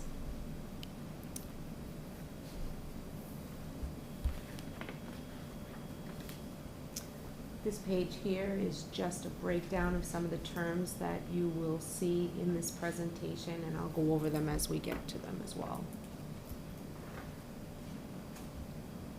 This document here is our LA4. This is what we submit to the state. It shows the number of parcels and the value determined for each class. As you can see, for 26, our total taxable value was $3,414,376,729. $3 billion, excuse me. And the average single family property home valued is now $564,955. This is an approximate 12.37% or $62,220 increase from the average of last year's single family value of $502,755. And again, these values were determined for full and fair cash value as of January 1st of 2024. Again, our commonly used terms, and I'll get to those. One of the things that the Select Board must consider at this meeting is open space. Open space is one of the 4 property tax classes. It includes land kept in a natural or open state for the benefit of the public and not used to generate income. Only 12 out of the 351 Massachusetts towns actually have open space classification, and none of those are in Hampden County. The Long Meadow Board of Assessors has found no properties in Long Meadow that qualify under the statutory definition of open space.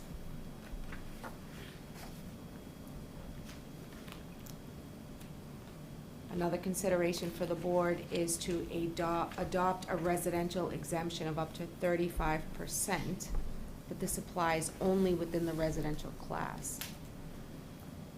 It isn't really an exemption, it simply shifts the taxes among residential property. How it works is it's a standard deduction. A percentage of the average home value is then subtracted from owner-occupied properties. The tax rate is then recalculated, so the overall levy would stay the same. The impact is that taxes increase substantially for non-owner occupied homes and multifamily properties, apartments, vacant residential land, and properties held in trust that are not owner occupied. And why we think that it's not beneficial for Long Meadow is because there are only 160 properties, or 3%, that are non-owner occupied. So because we have such few properties, would shift the tax burden, the exemption would provide minimal benefit to residents overall.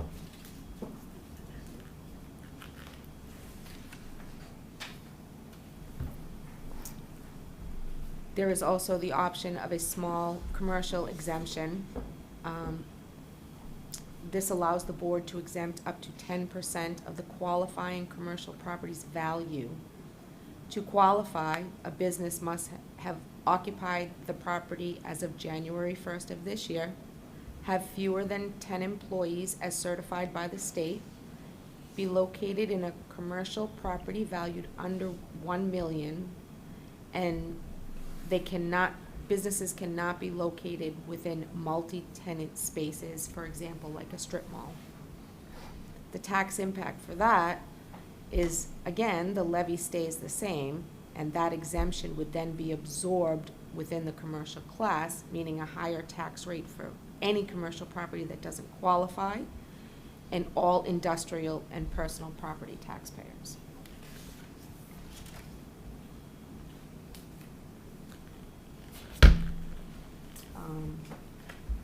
Long Meadow has 28 properties classified as commercial, and out of those 28, only 3 meet the eligibility requirement for small commercial exemption. This slide is the steps that we take to get there. These are the levy limit calculations. We take last year's levy limit, we add in any amended new growth, which we typically don't have. We are allowed the 2.5 increase. We then add in new growth revenue, any excluded debt, capital exclusions. We come up with a fiscal year for '26 levy limit. We have a levy ceiling. Then we have the levy to be raised. And then we have what's called the excess levy capacity.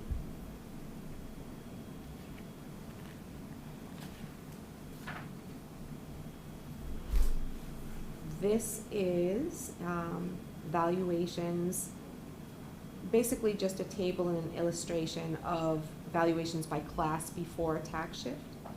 And then on the bottom, it's levy by class history, probably for about the last 6 years, 5 or 6 years or so. This gives us an idea, this slide here gives us an idea of what's been going on with single-family sale activity in Long Meadow over the past couple of years. From 23 to 24, there was 15.30% increase in homes decreased in the amount of time that they stayed on the market. The average sale price increased 9.44%. Between condominium sales, not a whole lot. We had 3 condominium sales in 2023, only 1 for 24. In 2023, a condominium averaged 44 days on the market, and in 24, it only averaged 11. So the average sale price in condominiums increased from 23 to 24 by 2.67%. Commercial sale activity in Long Meadow is almost next to none. We had 1 sale in 2023. It was valued in 2020 at $4,750,000. It sold 3 years later for 5.1. So it increased over those 3 years only 7.37%.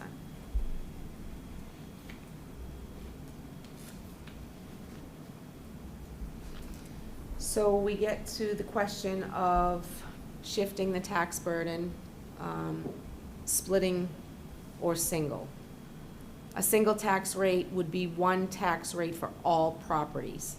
A split tax rate could reduce the residential share of the levy by increasing the commercial, industrial, and personal property. As a note, most Massachusetts communities choose a single tax rate unless the commercial, industrial, and personal property classes make up more than 30% of their total base. When that share is smaller, the financial relief to residential taxpayers from adopting a split rate is minimal, while the risk of discouraging existing or potential businesses is slightly higher. And as you can see from my previous slide,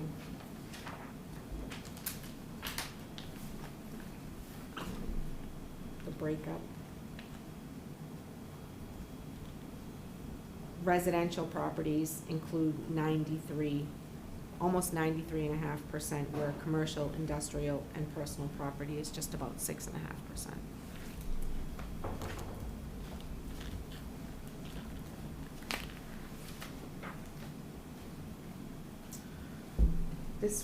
This is an illustration of the impact of a split tax rate.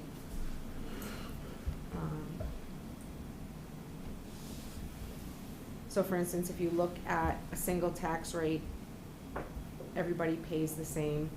And then if we were to split it, it shows the potential savings broken down annually, quarterly, and then monthly in purple. And then in red to the far right would show the increase annually and quarterly to an average commercial taxpayer. So for instance, if we were to shift it by 0.5%, the residential savings annually would be $39.71, but it would cost our average commercial taxpayer almost $2,020 extra a year.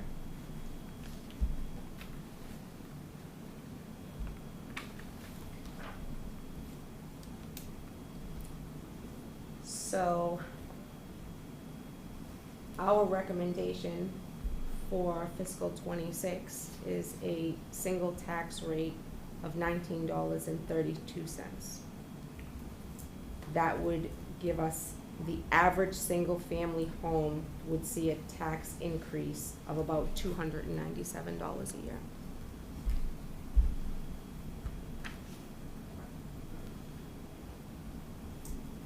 This is a historical illustration of the tax rate and the average tax bill, the average value.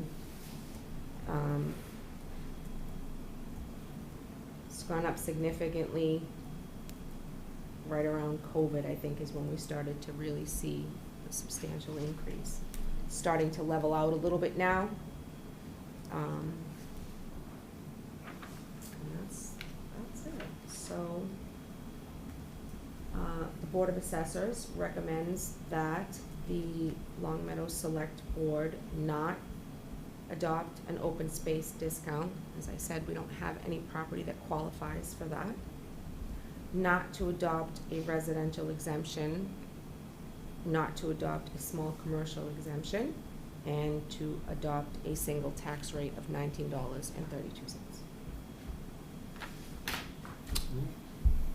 Thank you very much, Maria. Thank you.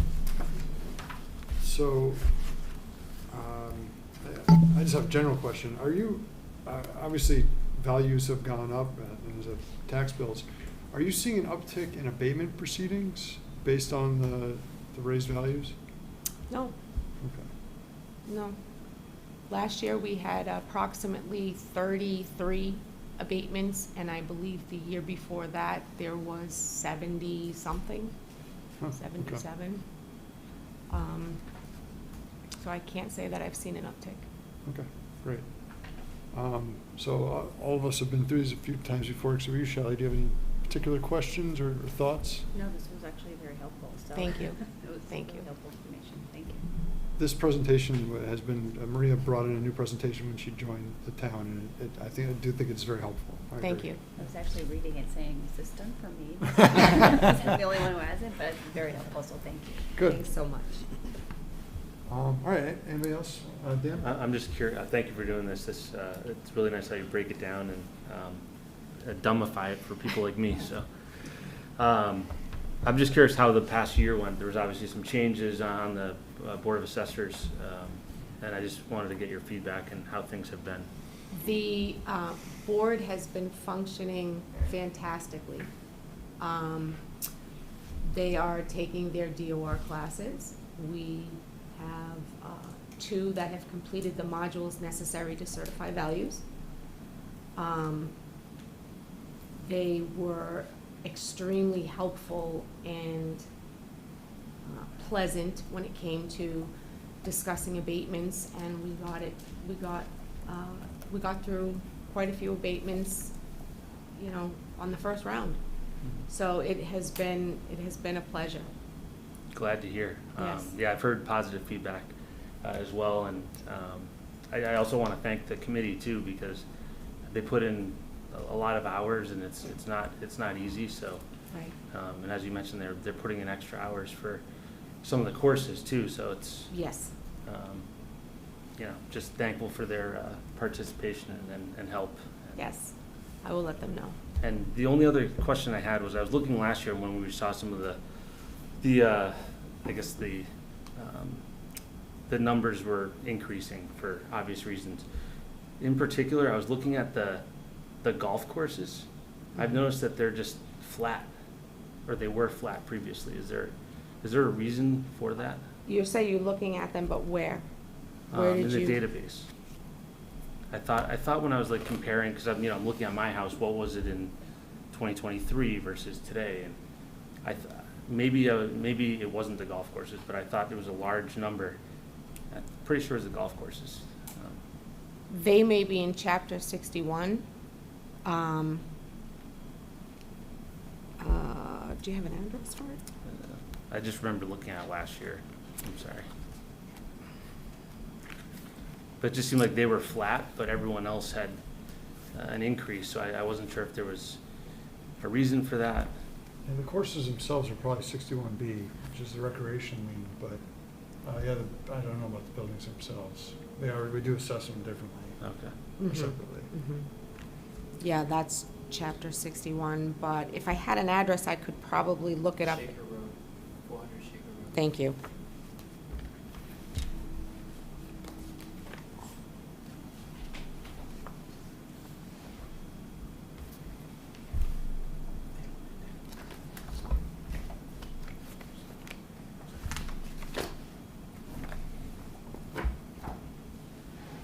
Okay, let's see. 400.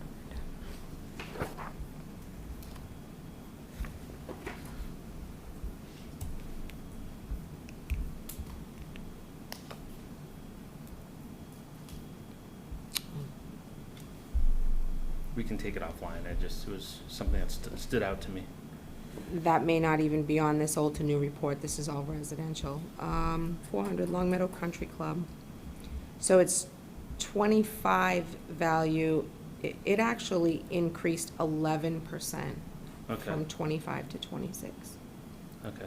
Perhaps I was looking at something else. Went up $753,000 in value. Okay. Thank you. Of course. All right. And so for anyone watching who has not heard us talk about this before, I think you put it very well, you and the Board of Assessors, that, to me, splitting the tax rate, juice isn't worth the squeeze. To get any real impact to people would be a really astronomical increase for commercial business. Yes. And the commercial businesses, it's not generally the property owner that's paying the taxes. If they have tenants, they're passing on to the tenants. Yes. And can be really detrimental to businesses. And we don't have a lot of commercial space in town. What we do have, as we discussed earlier tonight, luckily it gets filled. We want to keep it that way. Yes. So, I think you said it was $39 a year, right? Versus $2,000, the impact to a business. Yes. That's on. and that's just the lowest. Yeah, and I think Shift that to one. to make an actual impact and give people some measure of relief would be to get folks $384 of annual tax relief it would be increasing taxes on our businesses by $20,000. That's, Peggy slide 16. You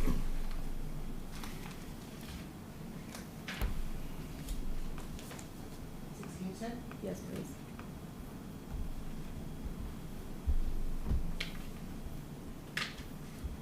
Yeah.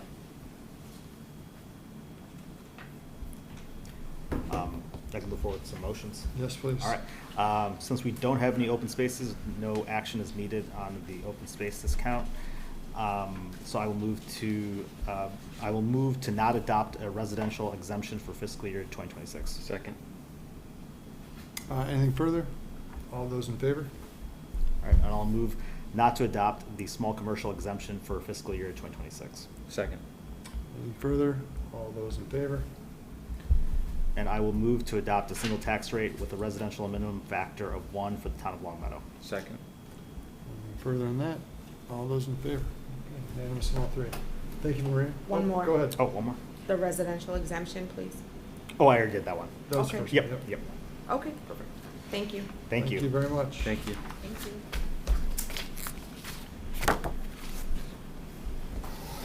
All right, 2 hours in, we're at announcements. Some sort of record. All right. Fall 2025 leaf program. Special Town of Long Meadow leaf bags are on sale at Long Meadow Big Y. The leaf site on West Road is open through Sunday, December 7th, 7 days a week, 8 a.m. to 5 p.m. Curbside collection of Special Town leaf bags will occur on Saturday, December 6th. Please ensure that bags are to the curb by 7 a.m. on days of collection. For additional information, please visit longmeadowma.gov/leaf program. Long Meadow Community Electricity Enrollment. Letters were sent on November 7th to newly eligible Eversource account holders in Long Meadow to notify them about the town's electricity program, Long Meadow Community Electricity. New account holders will soon be automatically enrolled in the group purchasing program that helps manage electricity costs and increase renewable energy use. The opt-out deadline is December 10th, 2025. For additional information on the program or to make changes to your enrollment, please visit longmeadowcommunityelectricity.com. All right, moving on to resident comments.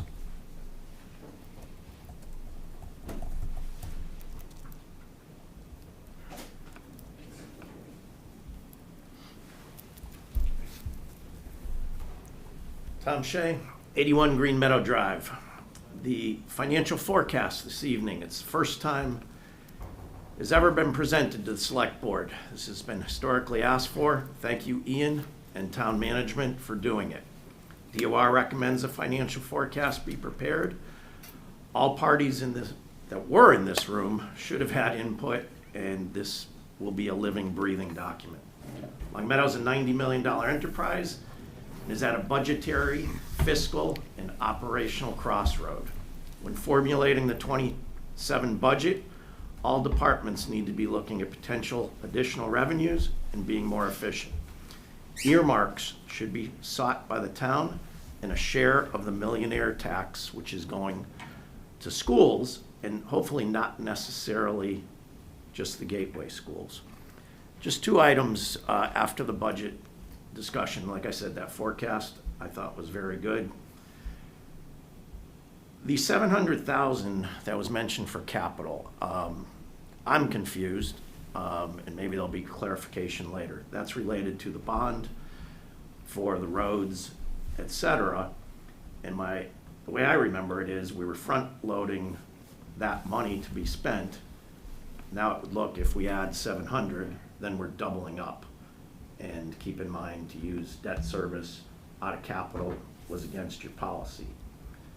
If you want to bridge the gap, I don't think Ian, and I don't think he's here, you're going to have $800,000 of interest on stabilization, which I found you in conjunction with the Finance Committee. That can and should be used for capital. I don't believe that is in this budget. So if that's true, I just bridged your gap by 800 grand. The other thing is Select Board policies. You've heard debt, etc. You've got to get those updated. And one of the things you need to do is talk to the Finance Committee. It's in their purview to review finance policies of the town. You've got 4 CPAs, a lawyer, an actuary, etc. You should use them It's part of their purview. Now, DPW budget. You should be having a formal budget meeting before the select board. Mass Municipal Association recommends departmental reviews. Long Meadow used to do this. Other cities and towns do it. Parks just did one. Fire department did one. Both were very good. Financial and contained performance metrics. The DPW budget review should include a history of the number of employees, vacancies, turnover, and how to address hiring. DPW underspent its budget in 2025 by $670,000 and $685,000 in 2024, primarily building, grounds, maintenance, and highway. Then it was increased by 7.6% last year. Significantly underspending a budget is a major management issue. You're at your since time. You can finish up your thought, please. work is not being done or the town is paying extra. I'm good on the three? That's it? That's it. Thank you. Okay, thank you. I'll get back to you on the others. But I thought the forecast was very good. Thank you. Thank you. All right, moving on to a new agenda item, just kudos or plaudits. This was an idea brought up by Lynn that heard from some other towns, and I saw this in action. I went to a meeting in a town called Dudley, which is out south of Worcester, and they had a section like this, just to have some, to be able to say something positive going on around town, birthdays, anniversaries, things like that. Just something a little lighthearted. So for our first kudos and plaudits, and then we'll cover some things that we'd normally cover in our select board comment, if that's okay. Last night there was a tree lighting celebration on the town green. So thank you to Long Meadow First Church for hosting the annual tree lighting. The event was well attended despite the rainy weather, and Santa Claus did show up.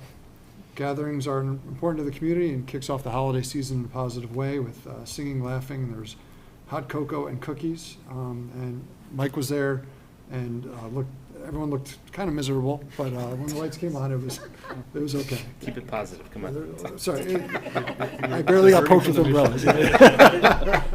But no, it was a good event, and despite the rain, it was well attended, and Santa was very jolly.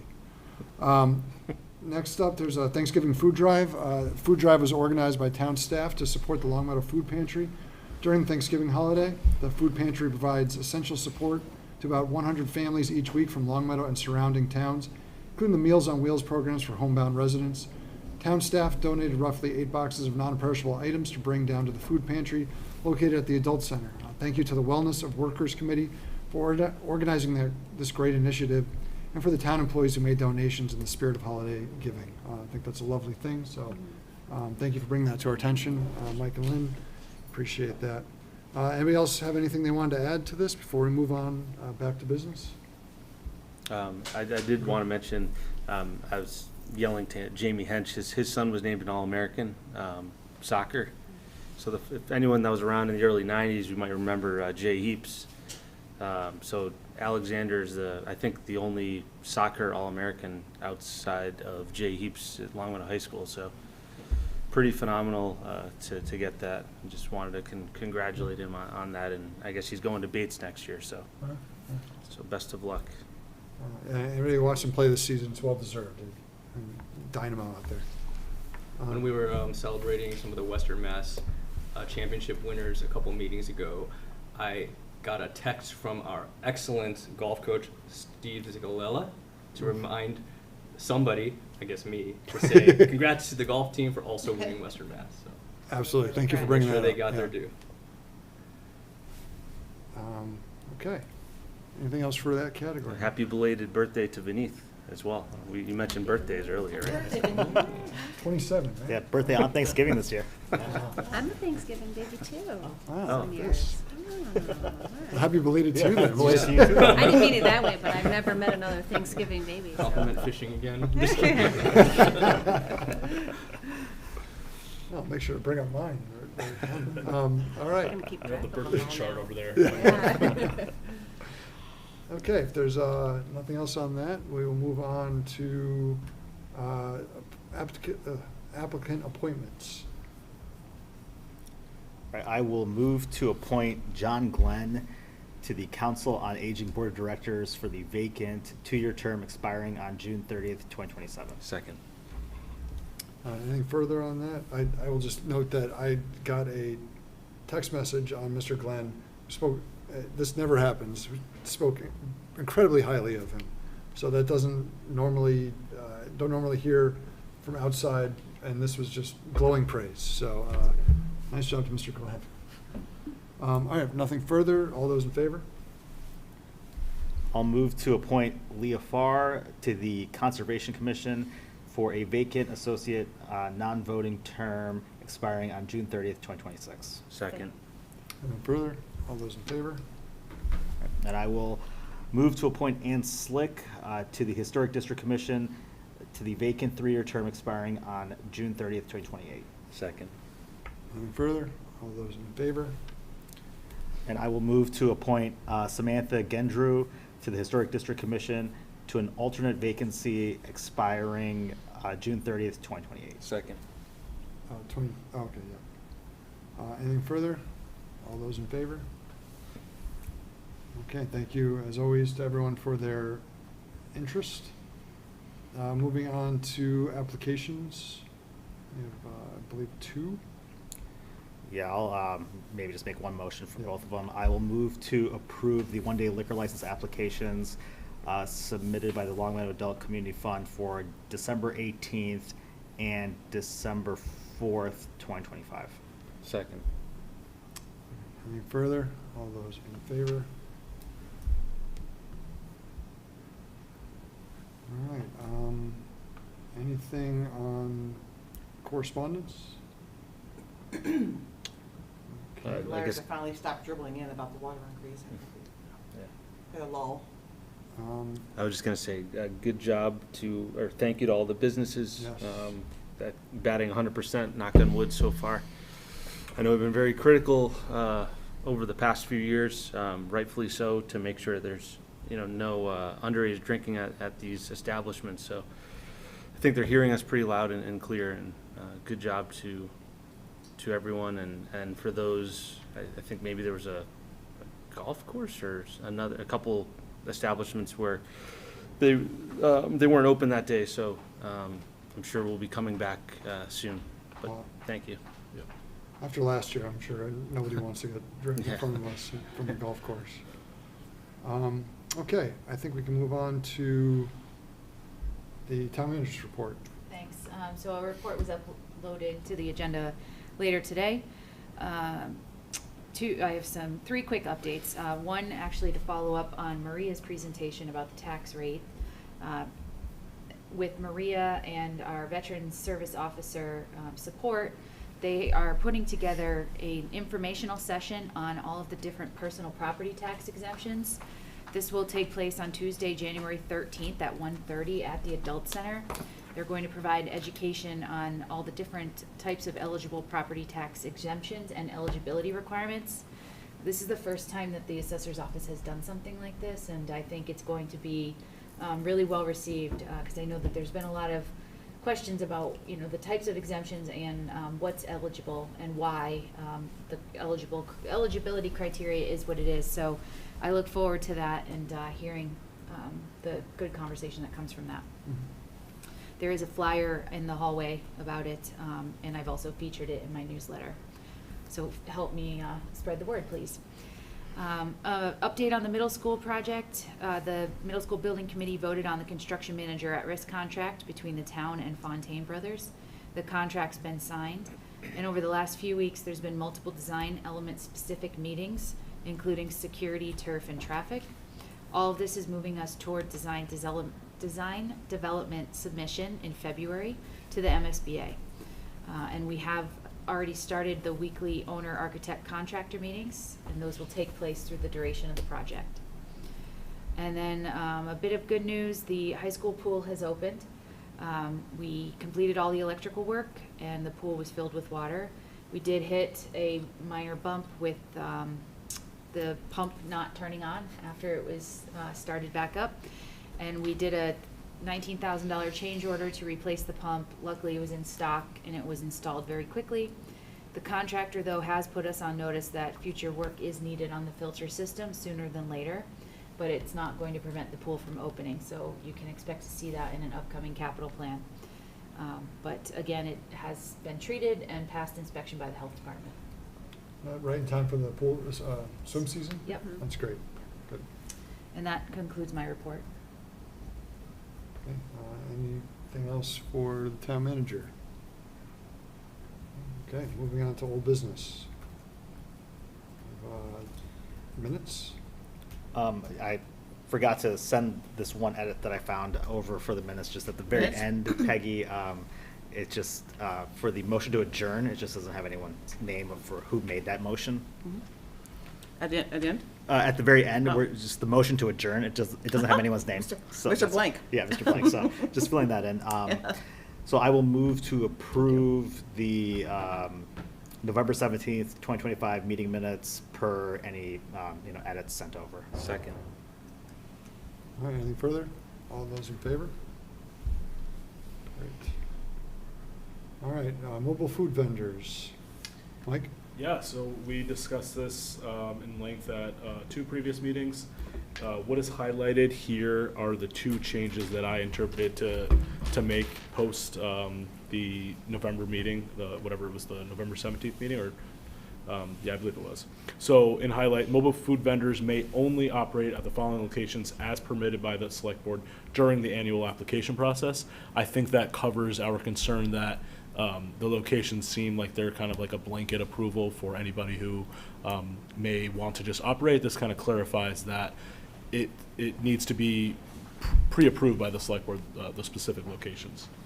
With that, I think I gave comments on the Barnard parcel at our last meeting. I would suggest we might as well keep it in there and just have a stipulation that they need to coordinate with public safety when they do come in front of the board to receive a permit. And the application must include a detailed geographical description of the intended locations. That was already in there, but I kind of highlighted that because it definitely draws people's attentions to just letting them know we are looking for in-depth location descriptions, if that makes sense. With that, if there's anything else you guys can think of, let me know and we could make those changes, but that was my big takeaway. This might be the lawyer in me. I think 3.2 still can be interpreted as here are the locations where you can operate, but I think that 4.3 does limit it. And Yes. looking at it in conjunction, I think that is clear because when it comes up, people will, they come with 7 locations, then we can go from there, I Right. guess. And you can limit them as you've done in the past and, or add in the future when people come back, but Yeah. the biggest thing is there's something in writing for when applicants come forward, there's something you can draw attention to, as a start, and we could always review it again in the future. I truly hope that we need to use this. I hope we get some more applications. I know you said we got maybe 2 next year? Yeah, about 2 inquiries. One of them is definitely gonna probably come forward in the spring, so. Okay, great. All right, do we have a motion on that? Yeah, I will move to approve the mobile food vendors on town property policy. Second. Ooh, it was a tie, I think. All right, anything further on that? All those in favor? Okay, moving on to new business. We have a number of things under the liquor license renewals. Somebody presenting this? Oh, yeah, I can go into Yeah, go detail on it. Just gonna go off the memo that was posted on the agenda. So we have 17 annual liquor license that were up for renewal for this year, for 2026. Glen Meadow, it will be our 18th, but they are still pending approval by the state.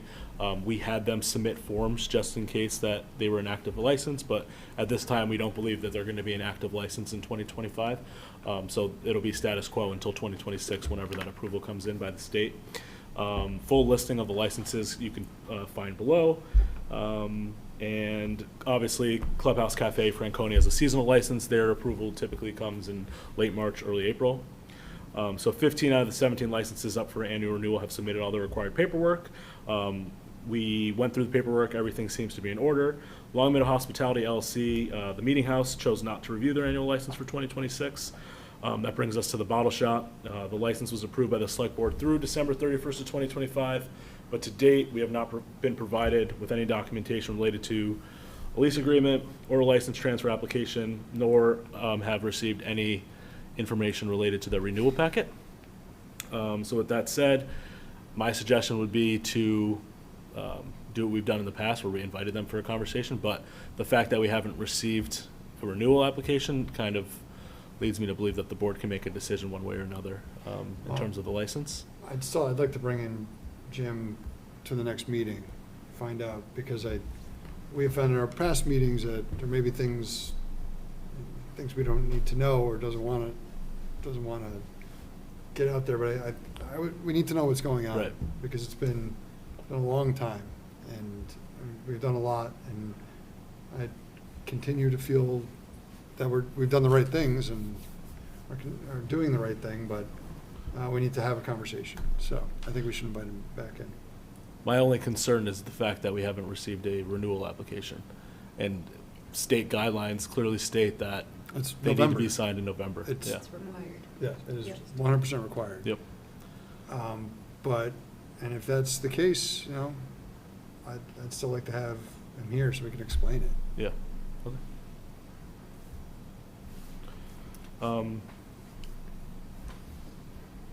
Then we move on to General Bylaw 2319, which refers to taxes being no more than 60 days overdue. A copy was also sent to businesses with renewal paperwork. At the time of posting this to the agenda, Posto and Fletcher's were past due on personal property taxes. I haven't got a chance to verify if those have been paid, but as we've done in the past, typically we make the approval for these renewals contingent upon bringing all outstanding dues up to the town by December 31st. The ABCC also requires the board to complete a seasonal population increase estimation form. The board should vote on a temporary increased resident population as of July 10th, 2025. The recommendation we always give is to just refer to the federal census figure, which is in the memo. And lastly, once we get all the forms compiled, we'll send them to the state at the end of January.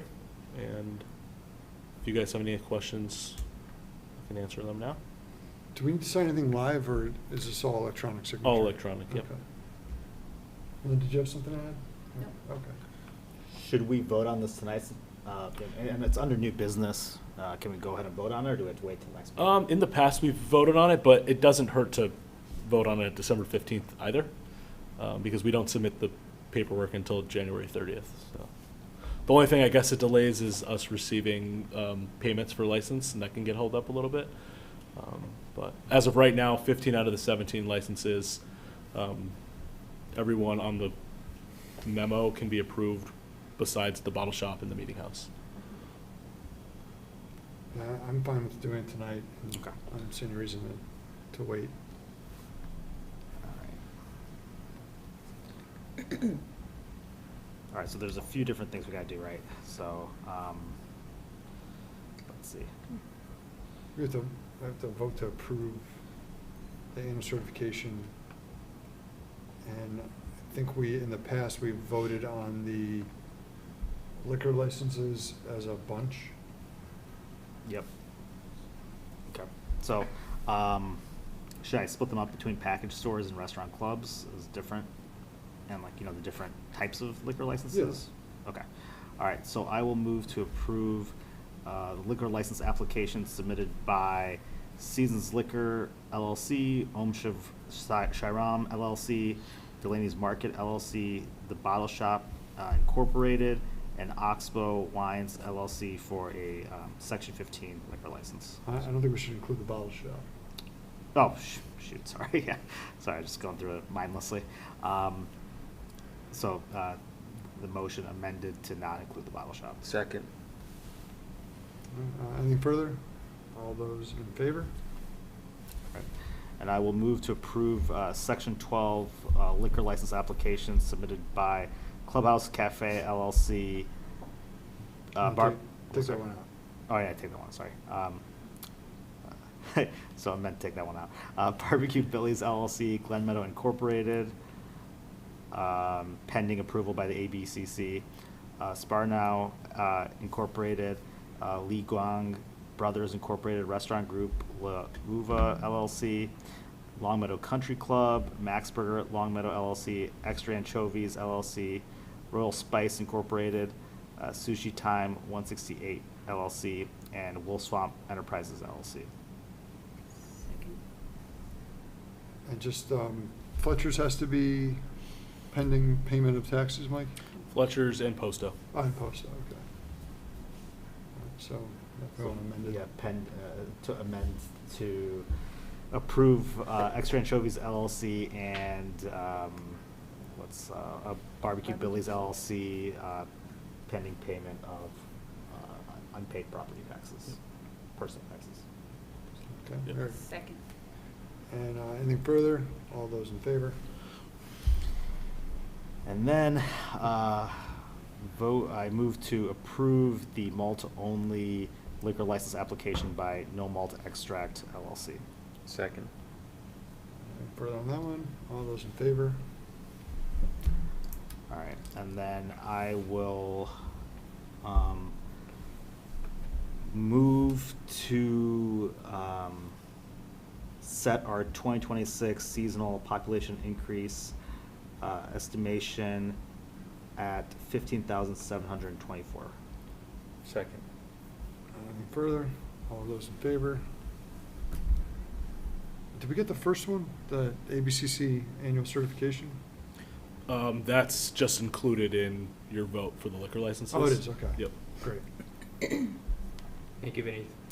Good job. Wasn't perfect, but No, it's you know, good. got it done. I did have one question, if I could. So we're calling, so Franconia, it's called the Clubhouse Cafe, right? Mm-hmm. Are we receiving like meals tax from them? Off the top of my head, I'm I just- don't I'm- know. I would have to look it up.